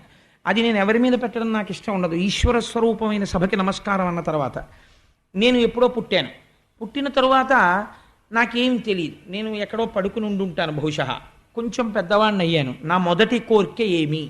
ఎప్పుడూ మా అమ్మ గుండెల మీద పడుకోవాలి అని అయి ఉంటుంది. ఎందుకంటే అది భయాన్ని పోగొట్టే స్థానం. అమ్మ ఒళ్ళో ఉన్నా, అమ్మ గుండెల మీద ఉన్నా అస్సలు భయం ఉండదు.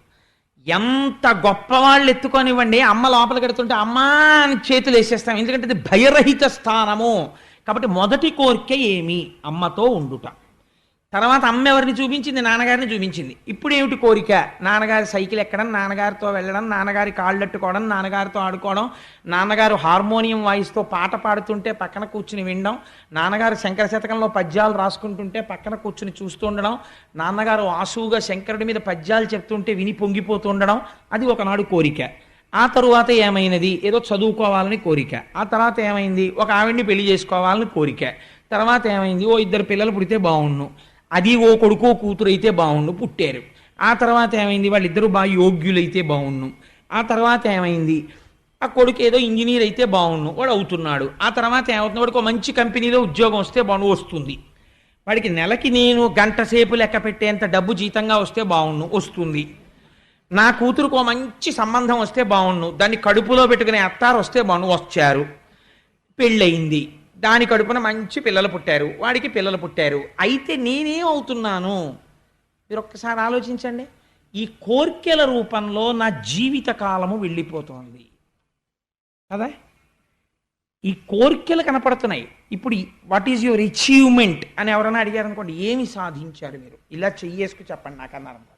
పుట్టానండి, పెరిగానండి, ఒక ఆవిడ్ని పెళ్ళాడానండి, 2 పిల్లల్ని కన్నానండి, వాళ్ళు చదువుకుంటున్నారండి, ఏదో ఇప్పటికి ఇన్ని లక్షలు సంపాదించానండి ఎఫ్సీలో పనిచేసి, అందులో ఇంత తినేశానండి కడుపుకి, ఏదో ఇంత బ్యాంకులో వేశాను, ఓ ఇల్లు కట్టాను, ఈ మధ్య అపార్ట్మెంట్లో ఫ్లాట్ కొనుక్కుని గృహప్రవేశం చేశాను. ఇంతకు మించి ఇన్ టర్మ్స్ ఆఫ్ డిజైర్స్ మీకున్న కోర్కెలు తీరితే సుఖములుగా, తీరని కోరికలైతే దుఃఖములుగా. ఏదో నేను డాక్టర్ అవుదాం అనుకున్నానండి, అవలేకపోయాను, అందుకు ఏడుస్తుంటాను అప్పుడప్పుడు. అసలు ఆ కోరికుంటే నేను ఉదాహరణకి చెప్తున్నాను అంతే. కాబట్టి ఇప్పుడు ఏమైంది? జీవితం అనగా తీరిన కోరికల వలన కలిగినటువంటి సుఖము ప్లస్ తీరని కోరికల వలన కలిగిన దుఃఖము ఈజ్ ఈక్వల్ టు ఇన్ని సంవత్సరముల నీ జీవితము కదా. కాబట్టి కామమే ఇరుసు, కాలమే పరువు.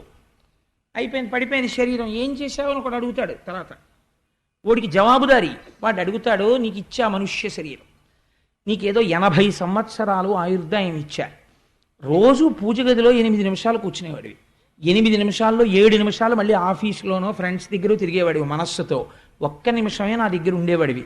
కాబట్టి 80 సంవత్సరాల జీవితంలో నువ్వు ఊళ్ళెళ్ళి అక్కడికెళ్ళి ఇక్కడికెళ్ళి ఎగ్గొట్టేసిన పూజలు తీసేస్తే నువ్వు 80 ఏళ్ల జీవితంలో నిక్కచ్చిగా చేసిన పూజ 40 నిమిషాలు.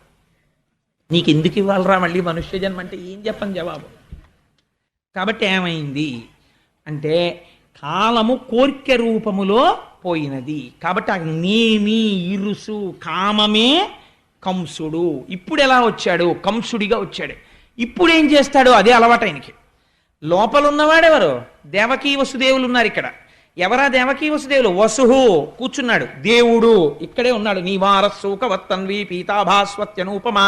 ఇవాళ మా ఆఫీసులో మా స్నేహితుడు అన్నాడు, ఏమిటా బాబు ఏం చెప్పినా మళ్ళీ ఆఖరణ ఒకసారి ఇలా ఇక్కడే ఉందంటావు, నీతో ఇదో గొడవ అన్నాడు. అలాగా ఇక్కడే వసుదేవుడు కూర్చుని ఉన్నాడు. కూర్చుంటే ఆయన భార్య దేవకి. దేవకి అంటే దివ్, దివ్ అంటే ప్రకాశము.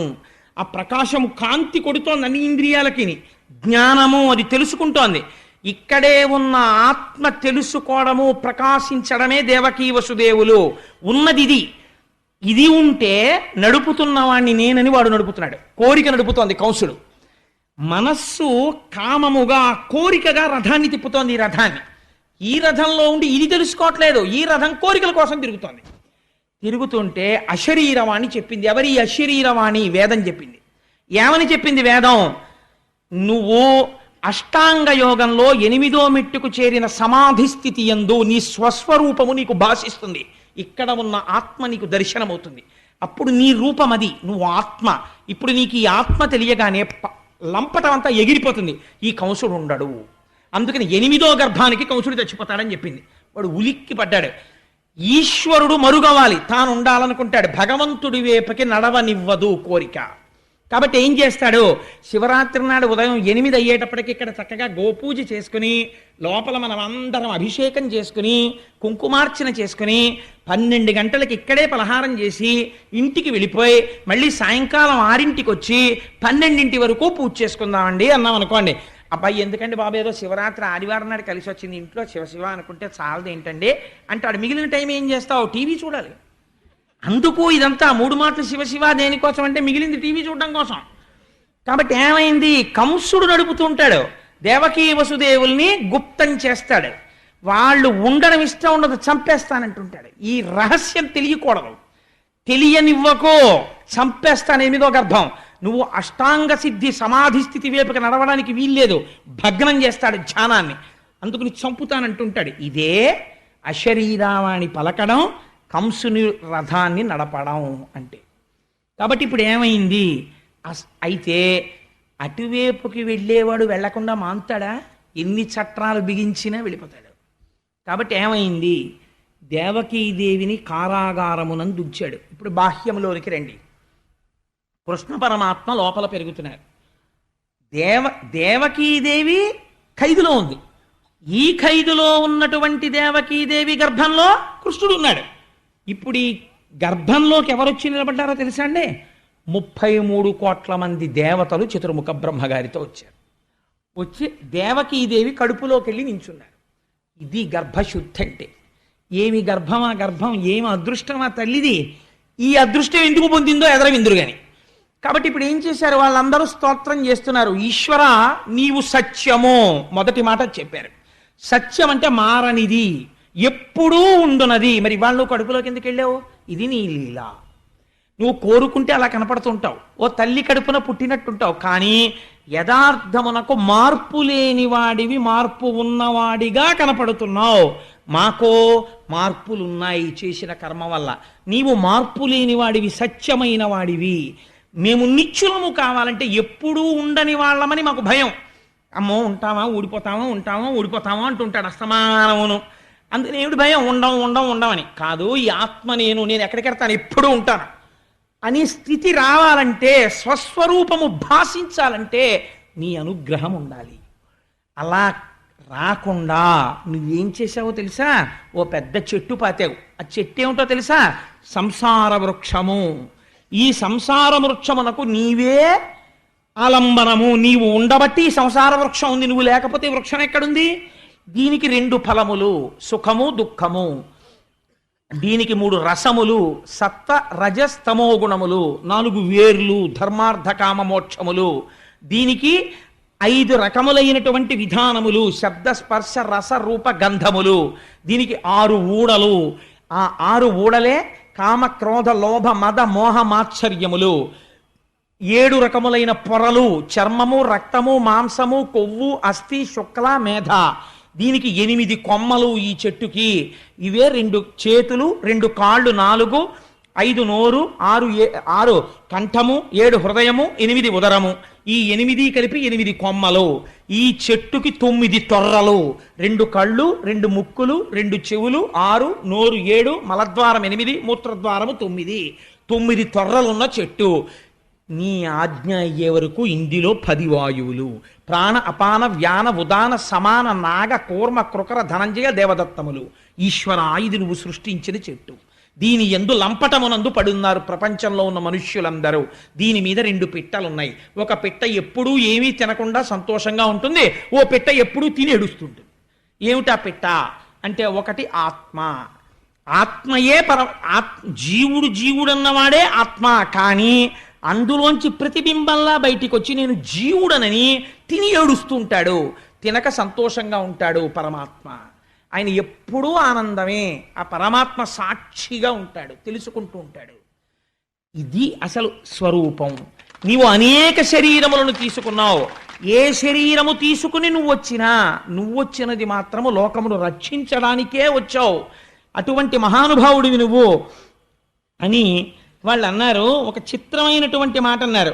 మహానుభావా, అయితే ఈ విషయాన్ని అందరూ తెలుసుకోలేరు. ఒక ఈశ్వరుడే లోక కళ్యాణం చెయ్యడానికి ఒకసారి తెల్లగా, ఒకసారి ఎర్రగా, ఒకసారి నల్లగా, ఒకసారి పావులు మెళ్ళో వేసుకొని, ఓసారి 4 ముఖాలతో, ఒకసారి శేషతల్పం మీద పడుకొని ఉంటాడని జ్ఞాపకం ఉండదు. ఎందుకు ఉండదో తెలుసా అంటే, మాయచేత ఎరుకమాలిన వారలు బహువిధంబుల నిన్ను పేరుకొండ్రు, ఎరుక కలిగిన వారు ఏకచిత్తంబున వివిధ మూర్తులుయును నీవేయండ్రు. మాయ కమ్మేసిన వాడికి భగవంతుడు ఏదో ఒక రూపంలోనే ఉన్నాడంటాడు, మిగిలినవి భగవంతుని యొక్క రూపాలు కావంటాడు. అంటే వాడు మాయ చేత కట్టబడ్డాడు. మాయ నీ అనుగ్రహంతో వదిలినవాడు ఆ ఈశ్వరుడే ఇన్ని రూపాలతో ఉన్నాడు అనగలుగుతాడు. కాబట్టి ఈశ్వర, నువ్వు ఆ జ్ఞానం ఇవ్వాలి. ఆశ్చర్యం ఏమిటో తెలుసా? నువ్వు నోరిచ్చి నీ నామము చెబితే గట్టి ఎక్కిస్తానంటే, నీ నామం చెప్పడం కూడా కొందరికి బరువే. ఆ నామం కూడా చెప్పక అధోగతి పాలైపోతుంటారు. సరికదా, నీ నామాన్ని విమర్శిస్తారు, నీ కథల్ని విమర్శిస్తారు. నువ్వు ఇచ్చిన నోటితో ఎంత ఆశ్చర్యమో చూడు. చెప్పడం చెప్పేస్తున్నారు, విమర్శించడం విమర్శిస్తున్నారు. అధోగతుల పాలైపోయాక తెలుసుకుంటారు ఏమైపోయారు. ఇది దుర్వినియోగం చేస్తున్నారు. లోకం ఇలా నడుస్తోంది. కానీ మాయందు అనుగ్రహించి మహానుభావ, ముచ్చిరియున్నది లోకము నిచ్చలుకం సాధికలు నిర్దయులేచన్ మచ్చిక కావవలయును విచ్చేయుము తల్లి కడుపు వెడలిబుకుందా. కంసాదులు రాజ్యం చేస్తూ భక్తులైనటువంటి వాళ్ళని నిగ్రహిస్తున్నారు. కాబట్టి స్వామి, నువ్వు అమ్మ గర్భంలోంచి బయటికి రావలసింది ముకుందా అని ప్రార్థన చేశారు. ప్రార్థన చేసిన తరువాత ఇక్కడ కంసుడి పరిస్థితి మహాదారుణంగా ఉంది. ఎందుచేత? అష్టమ గర్భం వచ్చేసింది, నెలలు పెరుగుతున్నాయి, ఆవిడికి 9వ నెల వచ్చేసింది, స్పష్టంగా తేజస్సు కనపడుతోంది. ఆ అష్టమ గర్భంలో పుట్టేవాడు తన్ను చంపేస్తాడని భయం. అందుచేత తిరుగుచు, కుడుచుచు, త్రాగుచు, ఆఖరికి ఏం చేస్తున్నా సరే అరుగుచు కూర్చుండి లేచునవరత అనవరతంబొన్ హరితలచి తలచి జగమా హరిమయముగ చూచ కంసుడారనియలుకన్. ఎంత చిత్రమో చూడండి. కంసుడికి కూడా జ్ఞానము చేత లోకమంతా ఒక ఈశ్వరుడు కనపడ్డట్టే కంసుడికి కూడా కనపడుతోంది. అందుకే అన్నాడు నారదుడు ధర్మరాజు గారితో, వైరంతో కూడా పొందుతున్నారు ఈశ్వరుణ్ణి అన్నాడు.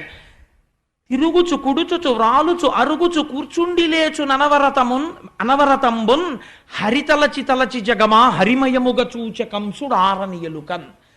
తిరుగుతూ ఉంటాడు. అమ్మో ఇంకొచ్చేస్తాడేమో, ఏ క్షణంలో ప్రసవం అయిపోతుందో, పుట్టి ఏమో ఏం చేస్తాడో, ఏ రూపంలో వస్తాడో, ఎలా చంపుతాడో. తాగుతుంటాడు, గ్లాస్ అప్పుడైతే భయం, వచ్చేసాడేమో ఏ రూపంలోనూ. ఎక్కడో ఎవరో స్వామి అంటారు, అమ్మో వచ్చేసాడేమో అని భయం. ఉలిక్కి పడుతుంటాడు, వాసన చూస్తుంటాడు, ఏమో వాసనారూపంగా ఎందుకు రాకూడదు. ఇంతకుముందు హిరణ్యకశిపుల్ని వాళ్ళందరినీ చిత్రంగా చంపాడు. హిరణ్యకశిపు ఉపాఖ్యానానికి సంబంధించిన రహస్యం ఎక్కడ చెప్పాడో తెలుసా అండి ఆయన? బలిచక్రవర్తి ఉపాఖ్యానంలో చెప్పాడు శ్రీమన్నారాయణుడు. మీ తాతోడు ఉండేవాడయ్యా, వాడు నా కోసం వెతికాడు నన్ను చంపుదామని, వైకుంఠానికి వచ్చాడో సార్ నా కోసం, నేను ఏం చేశానో తెలుసా? వాడి ముక్కు రంధ్రాల్లోంచి వెళ్ళి వాడి గుండెల్లో కూర్చున్నాను, వాడు బయటంతా వెతికాడు, వాళ్ళలోనే ఉన్నానని తెలుసుకోలేకపోయాడు, వెర్రాడు, ఆఖరికి ఇందులోంచి వచ్చి స్తంభంలోంచి బయటకు వచ్చి వాడిని చంపేశానన్నాడు. అందుకని నీ వాళ్ళేం తక్కువ వాళ్ళు కారులే అన్నాడు బలిచక్రవర్తితో. కాబట్టి ఎక్కడుంటాడు? ఇక్కడే ఉంటాడు ఈశ్వరుడు. అంతర్ముఖ సమారాధ్య బహిర్ముఖ సుదుర్లభ. బయట వెతికితే దొరకదు, లోపలికెడితే దొరుకుతుంది. లోపలికి వెళ్ళడం మనకి తెలియదు, బయట తిరగడం తప్ప. కాబట్టి ఆయన ఏం చేస్తున్నాడు అంటే, ఏది చేస్తున్నా అమ్మో వచ్చేస్తాడు చంపేస్తాడు, ఇదే బెంగ. కాబట్టి ఇప్పుడు ఏమవుతోంది, ఎవరిని చూసినా శ్రీహరే కనపడుతున్నాడు. తలచి జగమా హరిమయము గచూచ కంసుడారనీయలుకన్. నిజంగా కృష్ణావతారం ఆవిర్భవించేటటువంటి సమయం ఆసన్నం అవుతోంది. మీకు ఒక గొప్ప రహస్యం చెప్పేస్తున్నాను ఇవాళ. ఏమిటో తెలుసా అండి? శ్రావణ మాసంలో అర్ధరాత్రి 12 గంటలకి ఆకాశం మబ్బులు పట్టి వర్షం పడుతుంటే శ్రీకృష్ణ భగవానుని యొక్క ఆవిర్భావం. మళ్ళీ అక్కడి నుంచి 6 నెలలు లెక్కెట్టండి. భాద్రపదము, ఆశ్వీజము, కార్తీకము, మార్గశీర్షము, పుష్యము, మాఘము. మాఘమాసంలో మళ్ళీ మహాశివరాత్రి నాడు అర్ధరాత్రి 12 గంటలకి లింగోద్భవం. ఏమిటి చిత్రం? 6 నెలలు కరచరణాదులున్నవాడి పూజ చేస్తే ఆకారము ఉన్నదా ఆకారము లేదా అన్న లింగస్వరూపము జ్యోతిర్లింగమై భాషిస్తుంది. అలా ఎలా వస్తుందో రేపు మహాశివరాత్రి నాటి సాయంకాలం ఉపన్యాసంలో చెప్తా. మహాశివరాత్రి నాడు లింగోద్భవం అంటే ఏమిటో అర్ధరాత్రి 12 గంటలకి ఖచ్చితంగా 6 నెలలకి లింగోద్భవం. ఎక్కడ శివకేశవ భేదాలు ఉన్నాయండి? ఎంత ఆశ్చర్యంగా ఉంటుంది మనుష్యుణ్ణి ఉద్ధరించడానికి ఈశ్వరుడి యొక్క తత్వం. కాబట్టి ఇప్పుడు ఆకాశం అంతా మబ్బులు పట్టుంది.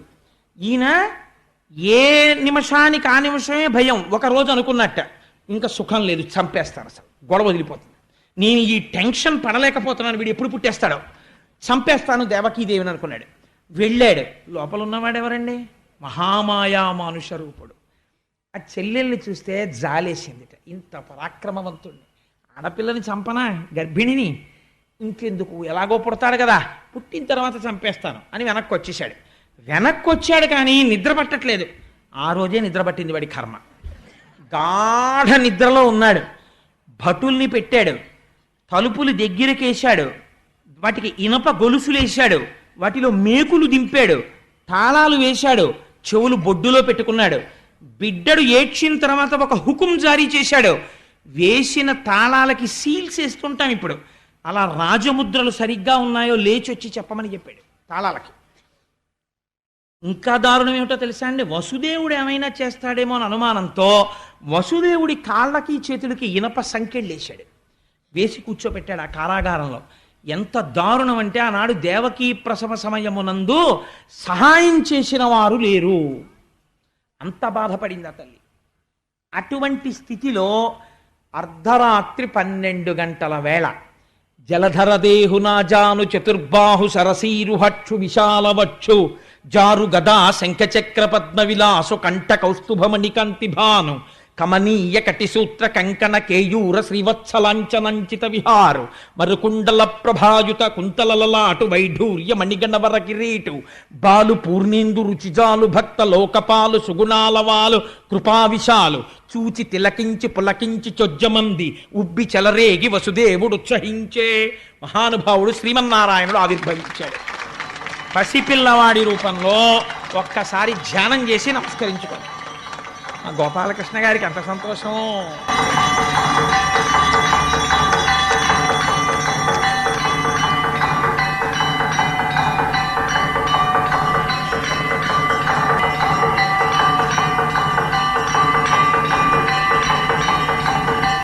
నీరాజనం తీసుకోండి అమ్మా. కృష్ణ జననం వినడం అంటే దశమస్కందాంతర్గతంగా ఎంత అదృష్టం ఇంక ఇవాళ నుంచి. అందుకని జలధరదేహు నాజాను చతుర్బాహు సరసీరుహక్షు విశాలవక్షు, పోతన గారికి సీసం అలా పడింది ఆ పద్యం. ఇదేంటి 4 బాహువులతో నల్లటి మొబ్బెలా ఉంటుందో అటువంటి కాంతితో పట్టు పీతాంబరం కట్టుకుని శంఖచక్ర గదా పద్మములను ధరించినటువంటి వాడై మహానుభావుడు మంచి వజ్ర వైఢూర్యములు పొదగబడినటువంటి కిరీటంతో మంచి నల్లటి కుంతలములతో చెవులకు పెట్టుకోబడినటువంటి కర్ణాభరణముల యొక్క కాంతి గండస్థలముల యందు ప్రకాశిస్తూ ఉండగా మెడలో ఆ శ్రీవత్సమ కౌస్తుభం అనేటటువంటి రత్నాన్ని ధరించి శ్రీవత్సమన్న పుట్టుమచ్చతో సమస్త లోకములు కొలిచేటటువంటి పాదపద్మములతో చంటి పిల్లవాడిగా వసుదేవుడికి దర్శనమిచ్చాడు. అటువంటి పిల్లవాణ్ణి చూసి నిజంగా వసుదేవుడు సంకెళ్లలో ఉన్నాడు. ఏమి పద్యం వేసేశారండి పోతన గారు. దర్శనం చేస్తూ కళ్ళ నీళ్లు చిప్పిళ్ళి ఘంటంగా జరిగింది. జలధరదేహు నాజాను చతుర్బాహు సరసీరుహక్షు విశాలవక్షు జారు గదా శంఖచక్ర పద్మ విలాసు కంఠ కౌస్తుభమణి కంతిభాను కమనీయ కటిసూత్ర కంకణ కేయూర శ్రీవత్సలాంఛనంచిత విహారు మరుకుండల ప్రభాయుత కుంతలలాటు వైఢూర్య మణిగణ వరకిరీటు బాలు పూర్ణేందు రుచిజాలు భక్త లోకపాలు సుగుణాలవాలు కృపావిశాలు చూచి తిలకించి పులకించి చోద్యమంది ఉబ్బి చెలరేగి వసుదేవుడు ఉత్సహించే. పొంగిపోయాట ఆ పిల్లాన్ని చూసి. పొంగిపోయి అన్ని లోకములను కాపాడేటటువంటి వాడు నాకు కొడుకుగా పుట్టాడు. మామూలుగా కొడుకు పుడితేనే గోదానం చేస్తారు, వస్త్రదానం చేస్తారు, హిరణ్యదానం చేస్తారు. నాకు శ్రీమన్నారాయణుడు కొడుకుగా పుట్టాడు, నేను ఎన్ని చెయ్యాలి? కానీ కొడుకు పుట్టినప్పుడు సచేల స్నానం చెయ్యాలి. నేను స్నానం చెయ్యడానికి కూడా లేదని స్నానము చేయక రామిని ఆనందరసాబ్ధిమగ్నుండై ధేనువులను 10,000 విప్రులకును మానసికముగా ధార ఓసమరి ఇచ్చుటకొన్. వెంటనే ఆ కృష్ణ దర్శనంతో కృష్ అంటే నిరతిశయ ఆనంద రూపుడు. ఆ ఆనందంలో తాను స్నానం చేసేసట. స్నానం చేసేసి ఒక్కసారి నీళ్లు ముట్టుకున్నట్ట. మానసికంగా 10,000 మంది బ్రాహ్మణులకు 10,000 గోవుల్ని దానం చేశాట. నేను కారాగారం నుంచి బయటికి వచ్చిన తరువాత నా మొక్కు తీర్చుకుంటాను అనుకున్నట్ట. అని స్వామిని చూసి ఒక చిత్రమైనటువంటి మాట ఒకటి అంటాడు. ఆ పిల్లవాడిని చూసన్నాడు, ఏ నిన్ను అఖిల దర్శను జ్ఞానానంద స్వరూపు సంతు నపరాధీను ని మాయా దూరుని శూనినిగా కంటి ఇట్టి చొజ్జము కలదే. ఎన్ని బ్రహ్మాండములున్నాయని మనం ఊహించగలమో అన్ని బ్రహ్మాండములలో నిండి నిబిడీకృతమై మాయకి దూరముగా ఉండగలిగి అందరినీ సాధు పురుషుల్ని కాపాడగలిగినటువంటి ఓ దేవదేవోత్తమా, నీవు నా తేజస్సుగా మారి నా భార్య యందు ప్రవేశించి నాకు కొడుకుగా పుట్టి శ్రీమన్నారాయణుడికి వసుదేవుడికి తండ్రి అన్న కీర్తిని నాకు ఇచ్చావా? ఏం ఆశ్చర్యం తండ్రి అని నమస్కరించాడు. దేవకీదేవింది, సర్వము నీలోనిదిగా సర్వాత్ముడవాత్మ వస్తు సంపన్నుడవై సర్వమయుడవగు నీకును సర్వేశ్వర లేవులోను సంధులు వెలయన్. తన కడుపున పుట్టిన కొడుక్కి తాను నమస్కరిస్తోంది. ఈశ్వర, ఇది లేదు ఇది ఉంది అని చెప్పడానికి లేదు. దృశ్యతే శ్రూయతేపి వా అంతర్బహిశ్చ తత్సర్వం వ్యాప్య నారాయణ స్థిత. అన్నీ నీయందున్నాయి. అన్నీ నీయందున్న వాడివి నీవు నాయందు కొడుకుగా పుట్టావు. ఏమి భాగ్యం చేసుకున్నానయ్యా అని పొంగిపోయింది.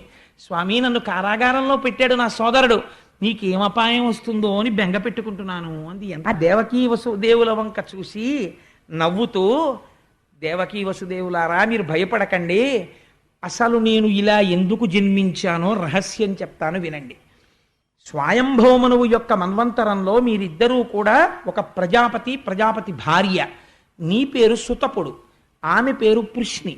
మీ ఇద్దరూ 12,000 దివ్య సంవత్సరములు నా గురించి తపస్సు చేశారు. ఆకులు అలములు తింటూ నేను ప్రత్యక్షం అయ్యాను. ఏం కావాలని అడిగాను. మీకు పుత్రుడి మీద వ్యామోహం ఉండిపోయింది, నీలాంటి కొడుకు కావాలి అన్నారు. నాలాంటి కొడుకు నేను తప్ప ఇంకొకడు లేడు. మీరు అంత కష్టపడి తపస్సు చేసినందుకు మీరు ఒక మాట అడిగితే నేను 3 మార్లు పుట్టాను. ఒకసారి మీకు పృష్ణి గర్భుడిగా పుట్టాను. రెండవసారి మీరు అదితి కశ్యపులుగా ఉంటే వామనమూర్తిగా పుట్టాను. ఇప్పుడు దేవకీ వసుదేవులుగా ఉండగా కృష్ణ భగవానుడిగా పుట్టాను. ఈ అవతారంలో ఒక గొప్పతనం ఉంది. అంతరార్థం తెలిసినా తెలియకపోయినా నా కథ విన్ని నన్ను స్మరిస్తూ నా గురించి చెప్పుకుంటూ మోక్షం పొందేయండి అన్నాడు. ఆనాడు ఆ అమ్మకైనా మనకైనా అదే వరం. ఆయన గురించి చెప్పుకు వింటే చాలు ఆయన వరం ఇస్తాడు. కాబట్టి అటువంటి వాడై అర్ధరాత్రి 12 గంటలకి జన్మించాడు. జన్మిస్తే చిత్రం ఏమిటంటే ఈ మాటలు చెప్పిన తరువాత ఒక రహస్యం చెప్పాడు. ఇదే సమయమునందు యమునా నదికి ఆవలి ఒడ్డున ఉన్న నందవ్రజంలో నా యొక్క శక్తి స్వరూపమైన యోగమాయాదేవి యశోదాదేవి యొక్క గర్భమునందు జన్మించింది ఆడపిల్లగా. నువ్వు బయలుదేరి, ఇది ద్యోతకమైంది మనస్సులో, బాహ్యమునందు చెప్పలేదు, నువ్వు నన్ను పట్టుకుని తీసుకువెళ్ళి ఆ యశోదాదేవి పక్కన పడుకోపెట్టి మళ్ళీ అక్కడ నుంచి ఆడపిల్లని తెచ్చి దేవకి పక్కన పడుకోపెట్టు అని. వెంటనే వసుదేవుడి చేతికి ఉన్నటువంటి కాళ్ళకి ఉన్నటువంటి సంకెళ్ళు ఊడిపోయి ఈ పిల్లవాణ్ణి తీసి గుండెల మీద పెట్టుకున్నాడు. చాలామంది తల మీద పెట్టుకున్నాడు అంటారు. పోతన గారి భాగవతంలో గుండెల మీద పెట్టుకున్నాడు అనే ఉంది వచనంలో. గుండెల మీద పెట్టుకుని ద్వారం దగ్గరికి వెళ్ళాడు. ద్వారానికి ఇనప గొలుసులున్నాయి, మేకులున్నాయి, తాళాలున్నాయి, ఊడిపోయాయి. కంసుడితో సహా అందరూ గుర్రు పెట్టి నిద్రపోతున్నారు. బయటికి వచ్చాడు. తప్పుకోవడానికి వీలు లేకుండా ఇక్కడ నిలబడిన వాడు ముఖ్యద్వారంలోకి కనపడే ఏర్పాటు చేశాడు. ఒక్కొక్క ద్వారం దాటుతున్నాడు. వెనక పడగలు పట్టి శేషుడు వస్తున్నాడు. ఆయన మీద నీడ పట్టి ఈ తలుపులు శేషుడు వేసేస్తున్నాడు. దాటి బయటికి వచ్చాడు. ఆకాశమంతా నల్లటి మబ్బు పట్టుంది, గాఢాంధకారం, శ్రావణమాసం, వర్షం పడుతోంది. శేషుడు పడగలు పట్టి ఆచ్ఛాదించాడు. యమున దగ్గరికి వెళ్ళారు. విపరీతమైన వేగంతో ప్రవహిస్తోంది. ఈ వసుదేవుడు కృష్ణ పరమాత్మని ఇలా పెట్టుకుని ఆ యమున వంక చూశాడు. ఆశౌరికి తెరవసగెను ప్రకాశోద్దత తుంగ భంగ కలిత ధరా సాకాశయగు యమున మును సీతేశునకు పయోధిత్రోవ ఇచ్చిన భంగిన్. కృష్ణ పరమాత్మని గుండెల మీద పెట్టుకున్న వసుదేవుణ్ణి చూడగానే ఆనాడు రామచంద్రమూర్తికి చోటిచ్చేసిన సముద్రంలా యమున చోటిచ్చేసింది. అందులోంచి వసుదేవుడు వెళ్ళిపోయాడు. ఇదే అక్కడికి వెళ్ళి కృష్ణ పరమాత్మని పడుకోబెట్టాడు. అక్కడ ఆడపిల్ల పుట్టిన ఎవ్వరికీ తెలియదు, అందరూ గాఢ నిద్రలో ఉన్నారు. ఈ పిల్లవాడిని అక్కడ పడుకోబెట్టాడు. కుయ్యి అనలేదు, కయ్యి అనలేదు. ఆ పిల్లని ఎత్తుకున్నాడు, చక్కగా పట్టుకున్నాడు. మళ్ళీ తిరిగి వచ్చాడు. మళ్ళీ యమున దారి ఇచ్చేసింది. మళ్ళీ యమున దాటి ఏవలి ఒడ్డుకు వచ్చాడు. వచ్చి అంతఃపురంలోకి ప్రవేశించాడు. ఒక్కొక్క తలుపు తెరుచుకుంది. లోపలికి వెళ్ళాడు. ద్వారాలు వేసుకున్నాయి. ఇనప సంకెళ్ళు పడిపోయాయి, మేకులు పడిపోయాయి, తాళాలు పడిపోయాయి. వసుదేవుడు వెళ్ళి ఆడపిల్లని ఆ దేవకీదేవి పక్కన కూర్చోపెట్టాడు. తను వచ్చి ఇలా కూర్చున్నాడు.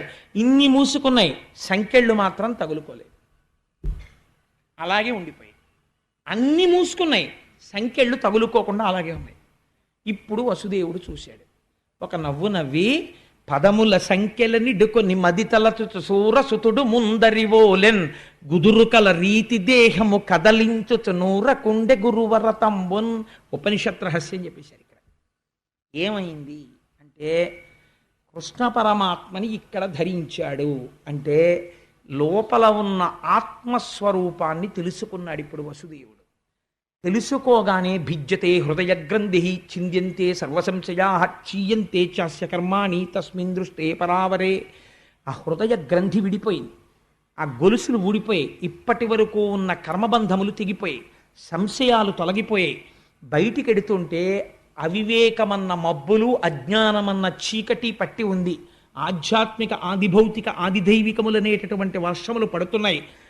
పరమభక్తుడైన వాడికి ఇవి ఇబ్బంది పెట్టవు. అందుకని శేషుడు పడగబట్టాడు. జ్ఞానము కలగడానికి ముందు విశేషమైన భక్తి కలుగుతుంది. రమణ మహర్షికి ఆత్మతత్వం తెలియడానికి ముందు పెరియ పురాణం చదివి అపారమైన భక్తి అరుణాచలం మీద కలిగినట్టు. ఇప్పుడు బయలుదేరాడు. యమున దారిచ్చింది. యమున దారివ్వడం అంటే ఏమిటో తెలుసా అండి? సూర్యుడికి ఒక కొడుకు, ఒక కూతురు. కొడుకు యముడు, కూతురు యమున, ఇద్దరూ ఆగరు. యమున కాలస్వరూపం, ప్రవహించి వెళ్ళిపోతుంది, వెనక్కి రాదు. కాలం వెళ్ళిపోతుంది, ఎవరి కోసం ఆగదు. నేను భాగవతం వినలేనంటే అదేం ఆగదు, వెళ్ళిపోతుంది, వెనక్కి రాదు. వెళ్ళిపోతున్న కాలంలో ఎవడెప్పుడు పడిపోవాలో యముడికి తెలుసు, ఆయన తీసేస్తాడు. ఆయన ఆగడు, కాలస్వరూపంలో సూర్యుడు వెళ్ళిపోతుంటాడు. అందుకే సూర్య కుటుంబం అంతా అలాగే ఉంటుంది.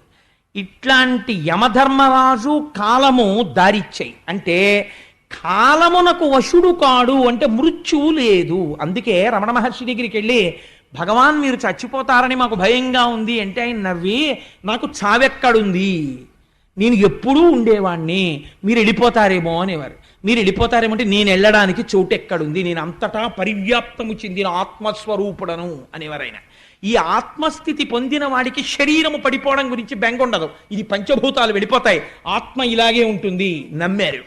ఆత్మగా ఉండిపోయారు. ఆత్మగా అరుణాచలమునంద జ్యోతి రూపముగా, అదే ఇందాక చెప్పినటువంటి దేవకీ వసుదేవులు అరుణాచలం కొండలో కలిసిపోయారు. కానీ దేహము పడిపోయేంత వరకు జ్ఞాని రోగము దీనికి వస్తే సాక్షిగా ఉంటాడు. మనం రోగం వస్తే దాంతో తాదాత్మ్యత చెందుతాం. దాన్ని కూడా సాక్షిగా గమనిస్తాడు, ఆ రోగాన్ని కూడా సాక్షిగా ఉంటాడు తనంత తాను శరీరం పడిపోయే వరకు. కాబట్టి ఇప్పుడు ఆయన ఉన్నాడా లేడా? అందరిలాగే ఆయన తిరుగుతారు, అందరిలాగే ఆయన ఓ కర్రట్టుకుంటారు, ఓ గోచి పెట్టుకుంటారు, తిరుగుతూ ఉంటారు. ఆయన ఉన్నట్టా లేనట్టా అంటే ప్రారంధమైపోయేంత వరకు ఈ శరీరం వచ్చేసింది కాబట్టి అది పడిపోయే వరకు శరీరం ఉంటుంది. కాబట్టి తగిలించుకున్న బంధనాలు ఇవి ఆ ఉండడం. అంతేకాని అవి తగులుకున్న బంధనాలు కావు. తగులుకున్న బంధనాలు మనకి రాదు విడిపించుకోవడం. తగిలించుకున్న బంధనాలు జ్ఞానివి. అందుకని ఆయన తగిలించుకుని పూర్వం ఎలా ఉన్నాడో అలాగే ఉన్నట్టున్నాడు, ఎవ్వరికీ తెలియదు. అతను ఒకసారి గుండెల మీద పెట్టుకుని యమునని దాటి వెనక్కి వచ్చాడు. అందుకే ఆడపిల్ల నొదలమని వసుదేవుడు ఏడవడు, దేవకి ఏడుస్తుంది. కాబట్టి ఇంకా మోహం ఎవరిని పట్టింది అంటే విష్ణుమాయ దేవకి యందు ఉన్నది. తల్లి కాబట్టి ఉండాలి, లేకపోతే కంసుడికి అనుమానం వస్తుంది. ఇప్పుడు ఏమైంది? ఈ ఆడపిల్ల ఏడ్చింది. ఏడిస్తే వీళ్ళందరూ లేచారు. ఇది వీళ్ళ ప్రజ్ఞ అనుకుంటున్నారు. ఇది విచిత్రం. వీళ్ళు లేచి అమ్మ పిల్ల పుట్టిందిరా అన్నారు. ముందేం చూశారు? తాళం కప్పల మీద రాజముద్ర చూశారు, ఉన్నది. కాబట్టి లోపల వాళ్ళు ఎక్కడికి వెళ్ళలేదు. ఆత్మదర్శనమైన వాడికి పైన మార్పు ఏమీ ఉండదు.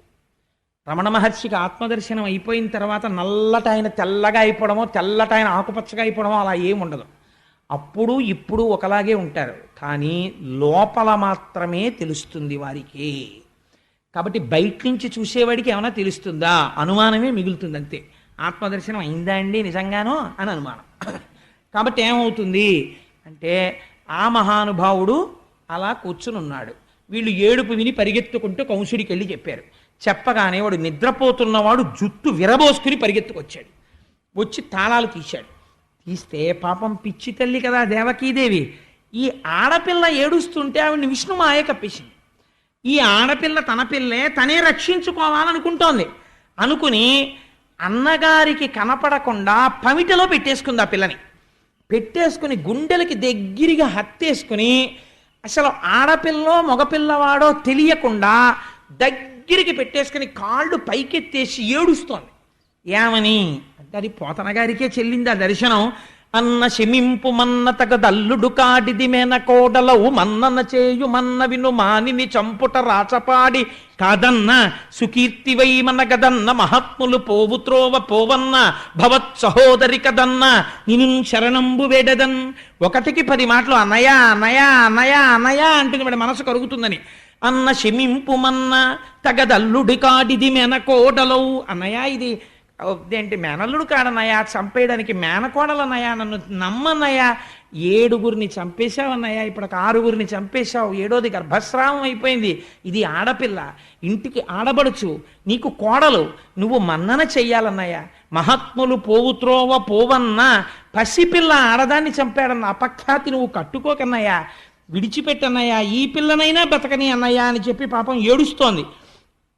ఏడుస్తూ ఇంతమందిని చంపేశావు కదా, కనీసం నాకు పుత్రుడు నీ బ్రతుకునకు ను శత్రుండని వింటి కాన సమయింపతగున్ పుత్రులకు నోచనైతి ని పుత్రీదానంబు చేసి పుణ్యము కనవే. అన్నయ్య కొడుకులు పుడితే నిన్ను చంపేస్తారని చంపేశావు, నేనేమనలేదు.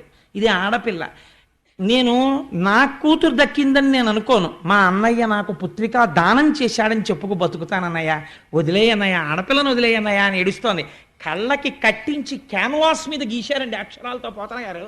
అది ఆయన రచనా ప్రౌఢిమ. వీడు మహోగ్రతతో సోదరిని నిందించాడు. నిందించి అటు వెతికి ఇటు వెతికి ఆ పసిపిల్ల యొక్క 2 కాళ్ళు పట్టుకుని లాగేశాడు. లాగేసి గిర్ర గిర్ర గిర్ర గిర్ర తిప్పి బండకేసి కొట్టాడు. కొడితే ఈ పిల్ల బండకి తగలడం మాని పైకి వెళ్ళిపోయింది, ఆకాశంలోకి వెళ్ళిపోయి దివ్యమైనటువంటి రథమునందు ఆరూఢి అయి అక్కడ కూర్చునుంది. అటు నుంచి విమానాల్లో ఇంతమంది దేవతలందరూ వచ్చి నిలబడ్డారు. శ్రీమన్నారాయణుడు వరం ఇచ్చాడు, నిన్ను 14 నామాలతో పిలుస్తారు. దుర్గా, భద్రకాళి, విజయ, వైష్ణవి, కుముద, చండిక, కృష్ణ, మాధవి, కన్యక, మాయ, నారాయణి, ఈశాన, శారద, అంబిక. భాగవతాంతర్గతంగా ఈ 14 నామాలు ఎవరు వింటున్నారో ఆ విన్న వాళ్ళందరికీ ఏతించి చూచి చెలగుచు, అలాంటి వాళ్ళకి, నిన్ను చూసిన వాళ్ళకి, ఈ నామం విన్న వాళ్ళకి, పేరు పలికిన వాళ్ళకి దేశంలో నువ్వు ఎక్కడెక్కడున్నా నీకు రక్షించడం తప్ప ఇంకోటి తెలియదు, అలా రక్ష చేస్తావన్నావు అన్నారు. అందుకని ఆ తల్లి ఆకాశంలో నిలబడింది. దేవతలు, యక్షులు, గంధర్వులు, కిన్నెరులు, కింపురుషులు వచ్చి పాటలు పాడుతూ తల్లికి అగరుధూపాలు సమర్పిస్తున్నారు, నైవేద్యాలు సమర్పిస్తున్నారు. ఈ తల్లి ఇవన్నీ తీసుకుని కిందనున్న కంసుడి వంక చూసి ఒక మాట అంది. తెంపరివై బొరింబొరిని దేవకి బిడ్డల చిన్ని కుర్రలం చంపితివి, శిరోజిదియు బీరమే రలమీద నన్నొంపితివి. ఓరి దుర్మార్గుడా, పిల్లలందరినీ తీసుకుని రాళ్లకేసి కొట్టి చంపావు, నన్ను కూడా కొట్టాలని ప్రయత్నం చేశావు. నా సరసంజ నుంచి నిన్ను చంపెడి వీరుడొక్కడు, ప్రవృద్ధిని పొందేడి వాడు దుర్మతి. నాతో పాటు పుట్టి నిన్ను చంపేటటువంటి వాడు వేరొక చోట పెరుగుతున్నాడు, నువ్వు చచ్చిపోవడం ఖాయం అని చెప్పి దేవతలు సేవిస్తుండగా తల్లి వెళ్ళిపోయింది. ఈశ్వరుడిది నిర్భయత్వం. మరణం కోసం భయపడుతూ ఎంతకాలం సత్యాన్ని ఎప్పటికీ సత్యం తెలుసుకోగలుగుతాడు. కాబట్టి ఆ తల్లి వెళ్ళిపోయింది. వెంటనే కంసుడిలో ఉన్న గమ్మత్తు చూడండి. ఆయన పరిగెత్తుకుంటూ దేవకీ వసుదేవుల దగ్గరికి వచ్చాడు. వచ్చి, చూశావా బావా ఆశ్చర్యం, నువ్వేమంటావు, రేపొద్దున్న నీ 6 పిల్లల్ని నేను చంపేశానంటావు. నేనా చంపినవాణ్ణి? ఆ రోజు నువ్వు చెప్పావే, ఎవరి కర్మ వారికి తీసుకొస్తుంది. ఆ 6 పిల్లల కర్మ ఉంది. నా దురదృష్టం ఏమిటంటే వాళ్ళ మరణానికి నేను హేతు అయ్యాను. నిజంగా నేను చంపగలిగిన వాడిని అయితే బావా, నేను ఇలా గిర్రని తిప్పికొట్టినప్పుడు ఈ ఆడపిల్లని చంపాలి కదా, మరి ఈ పిల్ల చూడు ఎగిరిపోయింది. పైగా నన్ను చంపేవాడు ఎక్కడో పుట్టేట. అనవసరంగా నేను మిమ్మల్ని వేధించాను బావా, ఏమనుకోకే, నన్ను క్షమించే అంటున్నాడు. కానీ మనసులో అనుమానమే. తొట్టుపడుతూ వాళ్ళిద్దరికీ నమస్కారం చేసి తాళం తీసి, బావా మీరు మీ ఇంటికి వెళ్ళిపోయి సంతోషంగా ఉండండి అన్నాడు. అని చెప్పి పంపించేశాడు వాళ్ళని. పంపించేస్తే అవతల నందవ్రజంలో ఒక ఆశ్చర్యకరమైనటువంటి సంఘటన జరిగింది. ఆయన మహానుభావుడు కృష్ణ పరమాత్మ అక్కడ ఆవిర్భవించి ఉన్నారు. అక్కడ నందవ్రజంలో ఉన్న వాళ్ళందరికీ తెలివొచ్చింది. ఒక్కసారి తెలివొచ్చి వాళ్ళు లేచి చూశారు. చూసి, ఏమిట్రా పిల్లాడు పుట్టాడు అనుకున్నారు. ఆ పిల్లవాడేమీ ఏడవలేదు. కానీ పొంగిపోయింది యశోద. ఎంత అదృష్టం, ఇన్నాళ్ళకి నాకు కొడుకు పుట్టాడు అనుకుంది. ఈ వార్త నందవ్రజంలో ఉన్న వాళ్ళందరూ పరమసాత్వికులై ప్రేమమూర్తులై ఉంటారు. మధురలో ఉన్న వాళ్ళు కృష్ణుడు వచ్చేంత వరకు రాజసగుణంతో ఉంటారు. మధురంగా తిప్పుతుంది మనస్సు. అందుకని మధురకి కంసుడు నాయకత్వం ఉన్నంతసేపు ఆ మధుర మనమెవ్వరం వెళ్ళి నిలబడే మధురగా ఉండదు.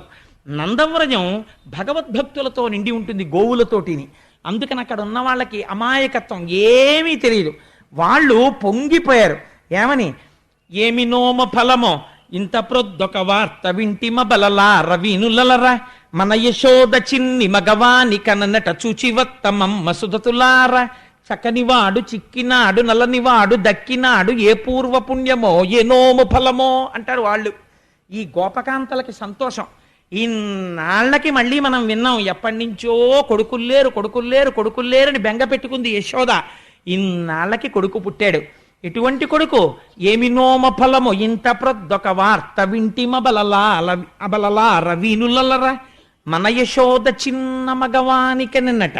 ఆ పద్యంలో అందం చూడండి. పలికెటిది భాగవతమట, పలికించు విభుండు రామభద్రుండట. చిన్ని మగవానికనట ఏమిటండి? చిన్ని మగవాణ్ణి కనకపోతే పెద్ద మగాడికి అంటారేంట? అందుకని వాళ్ళు మాట్లాడేటప్పుడు అలాగే మాట్లాడతారు. అందుకని మన యశోద చిన్న మగవానికనట చూచివత్తమమ్మ సుధతులారా అని అక్కడికి వెళ్ళారు. వెళ్ళేటప్పుడు పోతన గారు ఒక అద్భుతమైనటువంటి లైవ్ టెలికాస్ట్ ఒకటి ఇచ్చారండి. వీళ్ళందరూ పరిగెత్తుకుంటూ ఆ యశోద ఉన్నటువంటి గృహానికి వెళ్ళారట. ప్రసూతి గృహంలోకి మగవాళ్ళు వెళ్ళరు, ఆడవాళ్ళు వెడతారు. అందుకని ఆడవాళ్ళందరూ లోపలికి వెళ్ళారు. ఎంత తొందరతో వెళ్ళారంటేట మనం తొందరగా వెళ్ళి చూడాలి, కొడుకు పుట్టేట యశోదకి అని పరుగు పరుగున వెళ్ళిపోయారట. వెళ్ళిపోయి వేడుకతోడ క్రొమ్మడులు వీడ కుచోపరిహార రేఖలల్లాడ కపోల పాలికల హాటక పత్ర రుచుల్ వినోదనంబాడ పటాంచలంబుల సియాడగ చేరి యశోద ఇంటికిన్ జేడియలేగి చూచి రొగ జిష్ణుని విష్ణుని చిన్ని కృష్ణుని. ఎంత గబగబా పరిగెత్తారంటేట వాళ్ళు గబగబా ప్రసూతి గృహానికి వెళ్ళడంలో వాళ్ళు వేసుకున్నటువంటి కొప్పులు ఊడిపోయేట, వాళ్ళు వేసుకున్న హారాలు ముడులు పడిపోయి ఇటు అటు చిందరవందర అయిపోయేట. వాళ్ళందరూ బయటికి వచ్చి నిలబడి లోపల ఉన్న పిల్లాన్ని చూసి వచ్చారు. వీళ్ళకా కొడుకు పుట్టింది, యశోదకు పుట్టాడు. కానీ వీళ్ళేం చేస్తున్నారో తెలుసా అండి? ఆనందం. ఏతించి చూచి చెల్లగుచ్చు నేతుల పెరుగులను పాల నీళ్లను వెన్నన్ ప్రీతి వసంతములాడిరి ఏతరులై సరస భాషల సగన్గొల్లల్. ఆ పాలు తీసి ఒకళ్ళ మీద ఒకళ్ళు కొట్టేసుకున్నారట, నెయ్యి తీసి ఒకళ్ళ మీద ఒకళ్ళు విసిరేసుకున్నారట, వెన్న ముద్దలు తీసి ఒకళ్ళ మీద ఒకళ్ళు విసిరేసుకున్నారట, నీళ్ల కడవలు కుమ్మరించేసుకున్నారట, వసంతాలు ఆడేసుకున్నారట. ఎందుకంటే మన నందప్రభువుకి కొడుకు పుట్టాడు అని పొంగిపోయి వీళ్ళందరూ బయటికి వచ్చి ఒకళ్ళతో ఒకళ్ళు చెప్పుకుంటున్నారట.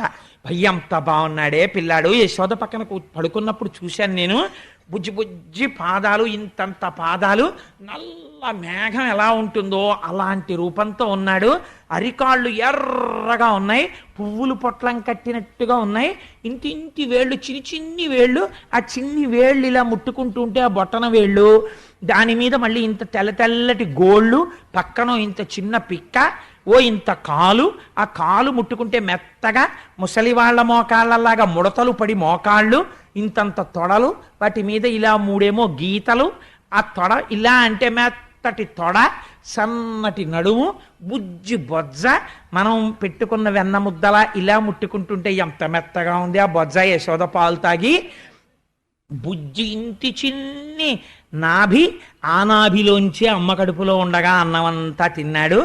అంత చిన్న పిల్లాడికి వక్షస్థలం ఏమిటో విశాలంగా ఉంది, చక్కటి కంఠం, దాని మీద 3 గీతలు, బుజ్జి గడ్డం, ఎర్రటి పెదవులు, బోసి నవ్వు, చిన్ని ముక్కు, చిన్ని చిన్ని కన్నాలు, తామర రేకుల్లాంటి కళ్ళు, యశోద కళ్ళే పోలికొచ్చేసాయి. ఆ చక్కటి నుదురు, గిరజాల గిరజాల జుత్తు నందప్రభులాగా, ఆ చేతులు ఎర్రటి అరిచేతులు, ఆ చేతులు చూసేటప్పటికే ఏదో సంతోషం. నిజంగా పిల్లాన్ని ముట్టుకుంటుంటే ఎప్పుడు ఎత్తుకుంటామా, ఎప్పుడు పెరుగుతాడా, ఎప్పుడు మనతో ఆడుకుంటాడా అని పొంగొచ్చేస్తోంది. భయ్యేమి వీపో నూగుతోటి అని వాళ్ళందరూ పొంగిపోయి చెప్పుకొని వసంతాలు ఆడేసుకుని పరవశించిపోతున్నారట. ఈ నందప్రభువు పొంగిపోతున్నాడు బయటికి వచ్చి, ఓహో నాకు కదా ఇలాంటి కొడుకు పుట్టాడు, ఆడవాళ్ళందరూ ఎంత గొప్పగా చెప్పుకుంటున్నారో అని సంతోషపడిపోయి. మానసిక దర్శనం అంటే అంతేనండి, బాలకృష్ణ దర్శనం కాదా? యశోద యొక్క పురిటి మంచం మీద పడుకున్న వాణ్ణి ప్రసూతి గృహానికి వెళ్ళిన స్త్రీలు ఎలాంటి కళ్ళతో చూశారో నేను అలాంటి కళ్ళతో చూడగలను పోతన గారిని ఎదురు పెట్టుకుంటే. కాబట్టి అలా దర్శనం చేసి వాళ్ళు పొంగిపోయారు.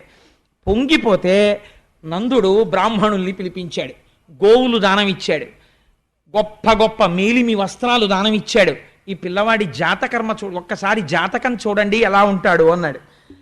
ఈ ఆభీర కుమారుడు వీరుండై శ్రీయుతునై వీర వైరి జేతయునై దీర్ఘాయుష్మంతుండగునని పాయక దీవించినప్పుడు బ్రాహ్మణ జనముల్.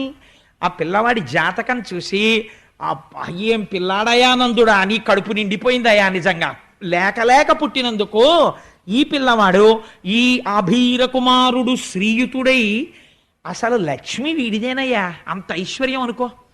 శ్రీయుతుడై వీరవైరి జోదయునై ఎటువంటి వీరుల్ని ఓడిస్తాడు, దీర్ఘాయుష్మంతుండగునని గొప్ప దీర్ఘాయుర్ధాయాన్ని పొందుతాడు. పాయక దీవించినప్పుడు బ్రాహ్మణ జనముల్, ఆ బ్రాహ్మణులందరూ ఆశీర్వచనం చేశారు. దుందుభులు మొరసే గాయక సందోహము పాడే సూత సముదాయముతో వందిజనులు కీర్తించిరి క్రందుగ వీతించ భద్రకాహలరవముల్. నందుడి యొక్క కోటలోంచి దుందుబులు మోగేయట. లోపల ఉన్న పిల్లవాడు క్షేమమే భద్రమే అని తెలియడం కోసం అని చెప్పి లోపల నుంచి పెద్ద పెద్ద ఢమరుకలు మోగించారట. బయటంతా బ్రాహ్మణులు గొల్లపడుచులు అందరూ నిలబడిపోయి వసంతాలు ఆడుకుంటున్నారు. వీళ్ళందరూ ఇంత ఆడుకుంటుంటే అసలు సంతోషం అంతా ఎవరిదోట తెలుసా అండి? క్రేళ్ళురికె మసలిలే గల్లు మల్లడిగుని రంకెలిడియమద వృషభంబుల్ పెళ్ళున ముదుగుల పొదుగుల చల్లించన్ పాలు బాలు సంభవ వేళన్. చిన్ని చిన్ని దూడలు. కృష్ణుడు మేము ఒక్కసారే పుట్టాం, మేము 2 రోజుల ముందు పెట్టాం, మేము కృష్ణుడి కన్నా పెద్ద. మా అదృష్టం ఏమిటో తెలుసా? రేపటి నుంచి మేము పరిగెడుతుంటాం. మేము పరిగెడుతుంటే వెనకాతల కొమ్ము బూర పట్టుకుని మహర్షులు దర్శనం చెయ్యనటువంటి పాదపద్మములు ఉన్నటువంటి మహాపురుషుడు ఆయన మా వెనకాల పరిగెడుతుంటాడు. ట్రర్ అంటుంటాడు, ఆపుతుంటాడు. ఆయన బూర ఊతాడు, ఆయన వేణువు ఊతాడు. మేమందరం వచ్చి ఆయన చుట్టూ నించుంటాం. ఆయన మా వీపుల మీద తన చెయ్యి వేసి సేద తీరుస్తాడు. ఆయన మా పాలు పితుకుతాడు. మేము పరిగెడుతుంటే మా డెక్కల నుంచి గోధూళి రేగుతుంది. ఆయన చెమట పట్ట ఆయన ఒళ్ళంతా మా కాళ్ళ మట్టి అంటుకుంటుంది. ఆయన ఆవులతో ఆడుకుంటాడు, మేము ఆయనతో ఆడుకుంటాం. మాకు గడ్డి పెడతాడు. మా అంత అదృష్టవంతులు ఎవరు ఈ బ్రహ్మాండంలో ఎవరున్నారు అని క్రేళ్ళురికే మసలిలేగలో. అసలే ఆవు దూడకు అలరెక్కువ, 4 కాళ్ళు ఎత్తి ఎగురుతుంటుంది అది. అలా ఎగిరిగిరి ఆడుతున్నట్టు దూడలన్నీ అక్కడ నందవ్రజంలో. మల్లడిగొని రంకెలిదియ మరద వృషభంబుల్. ఆబోతులకి ఎద్దులకి ఆనందం వచ్చేసిందట. ఇంకా రేపటి నుంచి చూడండి మాకు గడ్డి పెట్టి కుడితి పెట్టి మా గంగడోలు చిన్ని కృష్ణయ్య వచ్చి పట్టు పంచ కట్టుకుని వేణువు ఇలా దోపుకొని కొమ్ముబూర ఇలా చంకలో పెట్టుకుని మాకు కుడితి పెట్టి తాగండి అని మా గంగడోలు ఇలా రాస్తుంటే మేము గుటకలేస్తుంటే లక్ష్మీదేవి మీద పడినప్పుడు పొంగిపోయే చెయ్య ఏదుందో ఆ నూత్న మర్యాదంచెందు కరంబు మా కంఠాన్ని రాస్తుంది, మా వీపు నిమురుతుంది, మా డొక్కల్ని గడ్డితో తుడుస్తుంది. మేమెంత అదృష్టవంతులం. మాకు బండి పైకెత్తి మా మెడ మీద ఆయన కాడి పెడతాడు, మమ్మల్ని తోలుతాడు. ఆయన తోలుతుంటే మేము నడుస్తుంటాం, ఆయన్ని మేము వహిస్తాం. మా బళ్ళు ఎక్కుతాడు, మాతో తిరుగుతాడు, రోజంతా మాతో గడుపుతాడు. రాత్రి తెచ్చి మమ్మల్ని కట్టుకొయ్యలకి కడతాడు. ఆ కృష్ణుడు ఇలా వెనక్కి తిరిగి మాకు గడ్డేస్తుంటే సంతోషంతో మేము అని నాకేస్తాం. మీరు నాగలరా కృష్ణుడు అలాగా? మాకుందో అదృష్టం అని మల్లడిగొని రంకెలిడియ మద వృషభంబుల్. ఆ పెద్ద పెద్ద ఎద్దులు ఆకాశం వంక చూసి అంబా అని పెద్ద అరుపులు అరిచాయిట. ఆవులు అన్నాయిట, ఏం పెద్ద మీ ఇద్దరికేనేంటి గొప్ప, పుట్టిన పిల్లాడు ఎన్ని పాలు కావాలంటే అన్ని పాలు దొరికేటట్టుగా మేం చూడండి ఎలా ఇస్తామో ఇవాళ నుంచి పాలని. పెళ్ళున్న మొదుగుల్ల పొదుగుల్ల చల్లించన్ పాలు బాలు సంభవ వేళన్. షేరు పాలు ఇచ్చావు, 2 షేర్ల పాలు ఇచ్చేసిందిట. అన్ని పాలు ఆవులు ఇచ్చేసాయిట. ఇంత పొంగిపోతున్నారట అందరూను. ఆ పిల్లాన్ని తీసుకెళ్ళి పడుకోపెట్టి ఇప్పుడు అక్కడ ఉన్నటువంటి గోపకాంతలందరూ ఇవన్నీ చేస్తుంటే కొంతమంది ఉన్నారు, వాళ్ళందరూ గోపాలకులు. వాళ్ళకి కొంచెం డాబ్ ఉంటుంది. నందప్రభువు దగ్గరికి వెళ్ళి కంగ్రాచ్యులేషన్స్ చెప్పాలి, మీకు కొడుకు పుట్టేట్టని. కానీ వెళ్ళేటప్పుడు వాళ్ళు మామూలుగా వెళ్ళరు. అందుకని కంచుకములు తలకట్లును కాంచన భూషాంబరములు మెరయగా గోపకు లేతించిరి మంచి పదార్థములు కొనుచు మాధవు చూడన్. వెళ్ళినప్పుడు కంగ్రాట్స్ చెప్పి స్వీట్స్ పట్టుకొచ్చేవాడు, కానుకలు పట్టుకొచ్చేవాడు, పళ్ళు పట్టుకొచ్చేవాడు ఒకడు. కంచుకములు తలకట్లను ప్రభు ఇంటికి వెళ్తున్నారు కదా మరి, అందుకని మంచి డాబుగా తలకాయలకి మంచి పాగాలు చుట్టారట, మంచి కంచుకాలు వేసుకున్నారట, మంచి మంచి ఆభరణాలు వేసుకున్నారట, ఉన్న వాటిల్లో పెద్దంచు పట్టుపంచెలు కట్టుకున్నారట. కట్టుకుని వీళ్ళందరూ కలిసి బయలుదేరి నందప్రభువు దగ్గరికి వెళ్ళారట. నందవ్రజం అంతా అక్కడే ఉంది. ఎంత సంతోషమో చూడండి వాళ్ళది. ఇంతలోకే కొడుకు పుట్టాడని ఆనందం. అన్నిటికన్నా చాలా చేతకాని విషయం ఏమిటో తెలుసా అండి? అమెరికాలో ఉన్న అమ్మని పిలిపించుకుంటారు. ఎందుకు? పుట్టిన పిల్లాడికి నీళ్లు వేయడానికి ముందు అసలు నీళ్లు వేయడమే రాదు, అమ్మకే వచ్చది. అందుకని ఇప్పుడు నందవ్రజంలో కృష్ణ పరమాత్మకి నీళ్లు పొయ్యాలి. ఎవరు పోస్తారు? అందరికన్నా ముసలి వాళ్ళు, కడుపు చల ఉన్న వాళ్ళు. చిత్రం ఏమిటో తెలుసా అండి? గొప్ప కానుక వాళ్ళే ఇస్తారు. ఎంత కోటీశ్వరుడు అవనివ్వండి, మనవడు పుట్టాడు అనుకోండి, అమ్మా ఆ వెనక సందు ఆ ముందు సందులో ఫలానా తల్లి ఉంది, 16 మంది పిల్లలు పుట్టారు ఆవిడికి. ఆవిడికి గర్భశోకం తెలియదు. 16 మంది పెద్ద పెద్ద స్థితుల్లో ఉన్నారు. 16 మందిని పెంచి పెద్ద చేసి వాళ్ళందరూ మహాపండితులై ఉంటే చక్కగా సంసారాలు చేసుకుంటే 3 తరాలు చూసింది. ఎన్ని పురుళ్ళు పోసిందో. ఆవిడ కట్టి విప్పిన బట్టోటి పట్టండి అని పంపిస్తారు. ఆయన కోటీశ్వరుడు అయినా సరే ఆవిడ కట్టి వదిలేసిన ఓ చింకి చీర ఆవిడ ఇస్తుంది. ఇస్తే ఆ చీర తెచ్చి ముందు పిల్లాడి కింద వేస్తారు. ఎందుకని? అది రక్ష, ఆ కడుపు చలవ తగులుతుంది పిల్లాడికని. అలా వాళ్ళని పిలిచి పెద్దవాళ్ళని, అమ్మ మీరు నీళ్లు పోయండి అమ్మాయి పిల్లాడికి అన్నారు. అదో గమ్మత్తు. ఆ నీళ్లు పోయడం అంటే మాటలు కాదు, దానికి చాలా అనుభవం ఉండాలి. అందులో మనవడికి నీళ్లు వస్తుంటే ఎంత టీవీ ఎంత దర్పం ఉన్న తాతగారైనా ఓసారి ఇల్లు చూసి పొంగిపోతాడు. ఆడవాళ్ళు కాళ్ళు జాపుకొని, అంటే నేను కృష్ణ పరమాత్మను చూసి పొంగిపోతున్నాను అందుకు చెప్తున్నాను, ఆ తొడల మీద పడుకోబెట్టుకుని ఆ నీళ్లు వాళ్ళు ఉక్కిరి బిక్కిరి అయిపోకుండా ఇలా చెయ్యడ్డు పెట్టి తలమించి నీళ్లు పోస్తుంటే ఈ కింద నీళ్లు తగలకుండా ఉంటే వాడు గుటుక్కుని మింగేస్తాడేమో అని అమ్మకి భయం. అమ్మ మెల్లిగా పోయివే, అమ్మ మెల్లిగా పోయివే అంటుంటుంది ఈ పిల్ల. అబ్బా తెలుసులేవే నీకు నేనే నీళ్లు పోసాను అంటుంటుంది అమ్మ. అలా నీళ్లు పోస్తూ ఉంటే ఆ పిల్లాడికి జాగ్రత్తగా పుసులు తీసేసి నాయనమ్మో అమ్మమ్మో తిరిపెట్టి ఆ చెవులో ఇలా ఇలా తిప్పి తడి కూడా తీసేసి వాడికి ఒంటి నిండా సాంబ్రాన్ని వేసేసి తెచ్చి ఉయ్యాల్లో పడుకోబెట్టేస్తే ఇంతోటి నీళ్ళు స్నానం చేసినందుకు అలసిపోయేవాడు అలా పడుకుంటే అప్పుడు తండ్రి వచ్చి చూసుకుని నా కొడుకని పొంగిపోతాడు. అలా కృష్ణ పరమాత్మకు కూడా నీళ్లు పోయడానికి ఆడవాళ్ళని తీసుకొచ్చారట, పెద్దవాళ్ళని తీసుకొస్తే ఆయన అంటారు, పాపనికి నూనె తల ఎంటి పసుపు రాసి బోరు కాడించి హరి రక్ష పొమ్మటంచు జలములొక కొన్ని చుట్టి రాచల్లి దీవించి పాడిరయ్యు విధలెల్ల. ఆ వృద్ధులైన స్త్రీలందరూ ఆయన్ని ముందు ఒళ్ళో కూర్చోబెట్టుకుని, వాడికి ఇంకా ఇలా మెడ నిలబెట్టడం రాదు, అందులో ఇలా ఇలా పడిపోతుంటుంది ఆ తల, జాగ్రత్తగా ఇలా గడ్డం కింద చెయ్యి పెట్టి గుండెల మీద పెట్టుకుని ఆ పిల్లాన్ని అలా పట్టుకోవడం వాళ్ళకే వస్తుంది, మనకి రాదు మగవాళ్ళకి. కూర్చోబెట్టుకుని వాడికి బాలునికి నూనె తల ఎంటి పసుపు రాసి ఒళ్ళంతా నూనె రాసి, రేపొద్దున్న చర్మం అంతా చలికాలం వస్తే చర్మం అంతా ఎండిపోయినట్టు అయిపోతుంది, పిల్లాడికి నూనె బాగా రాయాలి అని చెప్పి ఒళ్ళంతా నూనె రాసేసి సూక్ష్మక్రిములు పట్టకుండా చర్మం పాడవకుండా పసుపు రాసేసి బోరుకాడించి వాడికి పైనుంచి నీళ్లు పోసి హరిరక్ష పొమ్మటంచు. ఎవడికి హరిరక్ష? హరికి. జలములొక కన్ని చుట్టిరా చల్లి దీవించి కాసిని నీళ్లు చేతిలో పట్టుకుని శ్రీరామరక్ష 1000 ఆయుష్ 1000 ఐదోతనం 3 పుట్ల మనవలు 6 పుట్ల ముని మనవలు 8 పుట్ల ఇను మనవలు, అప్పటి వరకు నేను బతికుండి నీ పిల్లలందరినీ చూసి మీ మనవలు ముని మనవలు వీళ్ళ పెళ్లిళ్ళన్నింటికీ నేను వచ్చి భోజనో తీసుకుని తిని వాళ్ళందరికీ నీళ్లు పోయొద్దే అమ్మా నేను అని వాళ్ళు ఆశీర్వచనాలు చేస్తున్నారట. పోతన గారు ఎంత లైవ్ టెలికాస్ట్ ఇచ్చారో చూడండి. అందుకని బాలునికి నూనె తల ఎంటి పసుపు రాసి బోరు కాడించి హరిరక్ష పొమ్మటంచు జలములొక కొన్ని చుట్టి రాచల్లి దీవించి పాడిరయ్యు విధలెల్లా. పాటలు పాడేస్తా ఆయన మీద. ఇన్ని పాటలు పాడితే ఆయనకి నీళ్లు పోస్తుంటే పోతన గారు అంటారు, పాపం వీళ్ళకి తెలియదు చూడు ఎలా చేయించుకుంటున్నాడో ఏమీ తెలియని వాళ్ళగా, పలుతోయంబుల జగముల పలుతోయంబుల ముంచి భాషించడు యాపలు తోయగాడు పల్లవ లలనాకరతోయంబులందు చలగుచుతడియం. ఆయన ఈ లోకాలన్నింటినీ ప్రళయం చేసెయ్యాలనుకున్నప్పుడు నీళ్లల్లో ముంచేసి తాను మాత్రం ఒక మర్రాకు మీద పడుకుని ఏమీ తెలియని వాళ్ళ బొటన వేలు నోట్లో పెట్టుకుని చీకుతూ పడుకునే వటపత్రసాయి ఏమీ తెలియని వాళ్ళ ఈ వృద్ధ గోపకాంతల యొక్క తొడల మీద పడుకుని నీళ్లు పోయించుకుని ఉక్కిరి బిక్కిరి అయిపోయినట్టు అంటే అందరూ అయ్యో అయ్యో అమ్మ ఏమైనా అవుతుందేమో అని యశోద కంగారు పడుతుంటే లోపల నవ్వుకుంటూ ఎలా పడుకున్నాడో చూడు దొంగ కృష్ణుడు. అన్నమాచార్యులు వారైతే అన్నారు, సతులు దొంగ నీవని సతులు పొంగుచున్నారా ముంగిటారాడరా మోహనాకారా అని. ఏమంటే మూర్తి గారు నాకు పాడడం రాదు, అయినా ఆనందంలో పాడేస్తున్నాను అనమాట. సరే, అందుచేత వీళ్ళందరూ ఆ పిల్లవాడిని తీసుకొచ్చి అంత పొంగిపోతున్నారు. పొంగిపోయి ఆఖరికి ఆ పిల్లవాడిని తీసుకెళ్ళి ఓ ఉయ్యాల్లో పడుకోబెట్టారు. వాడికి ఒళ్ళంతా సాంబ్రాణి వేసేశారు. వేసేసి ఊపుతున్నారు అందరూ కలిసి. ఓ పట్టాన ఊపుతారా పసిపిల్లలు పుడితే, ఇంతలో ఎవరో అమలక్కి వస్తుంది.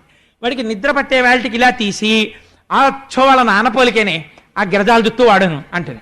అనేటప్పటికీ ఒక ఆవిడ ఉంటుంది, ఏమీ లేదు అంతా మా అమ్మాయి పోలికే అంటుంది. కూతురిని వెనకేసుకు రాకో మా అబ్బాయి పోలికే అని ఒక ఆవిడ అంటుంది. వీళ్ళ అరుపులకి వీళ్ళ నవ్వులకి వాడికి తెలివి వచ్చేస్తుంది. వాడు మళ్ళీ ఇలా పత్తికాయలా గుడ్లిప్పుతాడు. పడుకోనివ్వండమ్మా అంటుంది ఆ తల్లి వచ్చి, పాప ఆవిడ ప్రేమ. మళ్ళీ ఆ ఉయ్యాల ఊపుతుంటారు. జోజో కమలదలేక్షణ జోజో మృగరాజ మధ్య జోజో కృష్ణ జోజో పల్లవకర పద జోజో పూర్ణేందు వదన జోజో యనచున్. ఆ పిల్లవాడిని ఉయ్యాలలు ఊపుతున్నారట. జోజో కమలదలేక్షణ, తామర పువ్వు యొక్క రేకులు ఎలా ఉంటాయో అటువంటి కన్నులున్నవాడా. జోజో కమలదలేక్షణ జోజో మృగరాజ మధ్య, సింహము యొక్క నడుము ఎలా ఉంటుందో అటువంటి సన్నని నడుమున్నవాడా. జోజో మృగరాజ మధ్య జోజో కృష్ణ. మీకు అనుమానం రావచ్చు, అదేమిటండి పేరు పెట్టలేదు కదా ఎలా పిలిచారు కృష్ణుడని. కృష్ణ శబ్దం నిరతిశయ ఆనంద స్వరూపము. ఆయన్ని చూసేటప్పటికి వాళ్ళకి ఆనందం వచ్చింది, అందుకే అమ్మవారికి కూడా కృష్ణ అని పేరు. జోజో కమలదలేక్షణ జోజో మృగరాజ మధ్య జోజో కృష్ణ జోజో పల్లవకరపద జోజో పూర్ణీందు వదన జోజో యనచున్. ఆ పిల్లవాడిని ఓహో ఉయ్యాలలు ఊపేస్తున్నారట. ఊపేస్తుంటే ఆయన మాత్రం ఎంతసేపు ఊపినా 7ంటికి నీళ్లు పోసి పడుకోబెట్టినా చలికాలం పొగమంచు అని చెప్పి సూర్యుడు వచ్చిన తర్వాత వేడి నీళ్లు పోసి సాంబ్రానేసి ఓ పట్టుపంచ కట్టి చక్కగా పడుకోబెడితే అన్నీ వింటాడు, అన్ని పాటలు వింటాడు, అన్నీ చేస్తాడు. అమ్మయ్య నిద్రపోయాడేమో అని ఇలా ఉయ్యాలా తీసి చూసేటప్పటికి బోసినవు నవ్వి గుడ్లు తెరిచి ఉంచుతున్నాడు.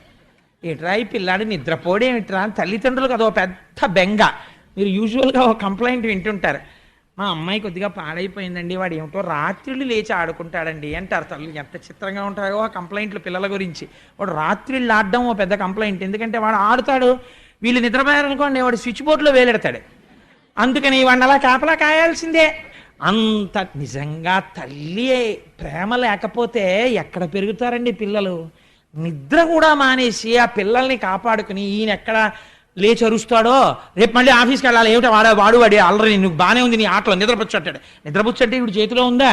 పాపం ఏ హాల్లోకి వెళ్ళి వాడిని పడుకోరా నాన్న అని వాడితో అసలు నోట మాట రాని వాళ్ళండి. ఆ చంటి పిల్లాన్ని చూసుకుని బజ్జున్నావా నువ్వు, నీ పళ్ళు, నీ బుగ్గలు బబ్బోవచ్చు కదా, ఎన్ని చెప్పేస్తారో కథలు కథలు సీరియల్స్ వాడికి చెప్పేస్తారు. వాడికి ఏమీ తెలియదు. వాడు అమ్మ వంక చూసో వెరినవు నవ్వుతుంటాడంతే. వాళ్ళు పొంగిపోయి చెప్పేస్తారు. ఏమి అనుబంధం అండి పిల్లాడికి అమ్మకి సృష్టిలో. అలా తీసుకొచ్చి ఆ పిల్లాన్ని ఊపితే ఎంతకీ నిద్రపోడు. ఏమిటి నిద్రపోడు, ఎంత జో కొట్టినా నిద్రపోడు అనుకుని అందరూ రాను జోకడితే నిద్రపోతాడమ్మా అని ఓ జో జో జో జో జో అచ్యుతానంద జో జో ముకుంద అంటుండడం, కొడుతుండడం. ఆయన వీపు మండిపోతోంది. ఇలా దెబ్బలు తినడం ఎప్పుడూ లేదు. కూర్మావతారంలోనైనా దురద తీరలేదు. కానీ ఇదెక్కడి గొడవరా, ఇలా కొట్టేస్తున్నారు, ఎందుకు కొడుతున్నారు వీళ్ళు, ఏమిటి అసలు ఈ జోజో అన్న మాటకు అర్థం ఏమిటని ఆలోచించేట. అప్పుడు ఒక్కసారి ఇదేదో వెంకటాచలంలో చేస్తుంటారు రోయ్ అని అప్పుడు గుర్తు తెచ్చుకున్నాడు. అన్నమాచార్యుల వారు గుర్తొచ్చారు.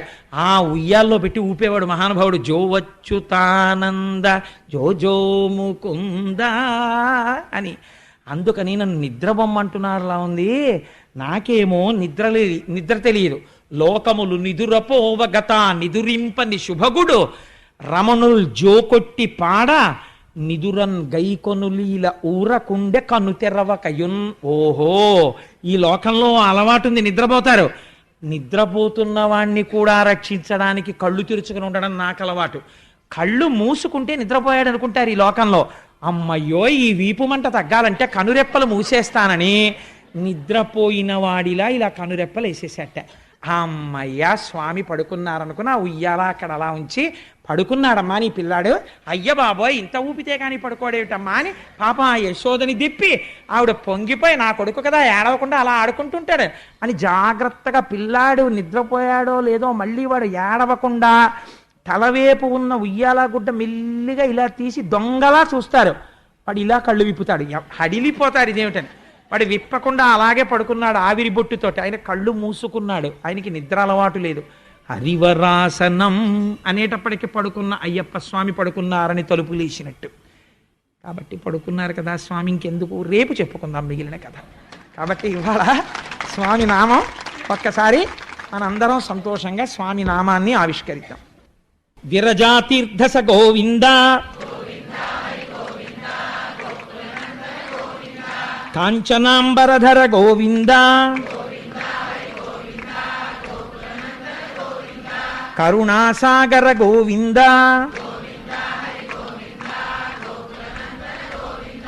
పాప వినాశక గోవింద పాహి మురారే గోవింద మచ్చకూర్మ గోవింద నందనందన గోవింద నవనీత చోర గోవింద పశుపాలక శ్రీ గోవింద గోపీజనలోల గోవింద గోవర్ధనోద్ధార గోవింద అనాథరక్షక గోవింద ఆపద్బాంధవ గోవింద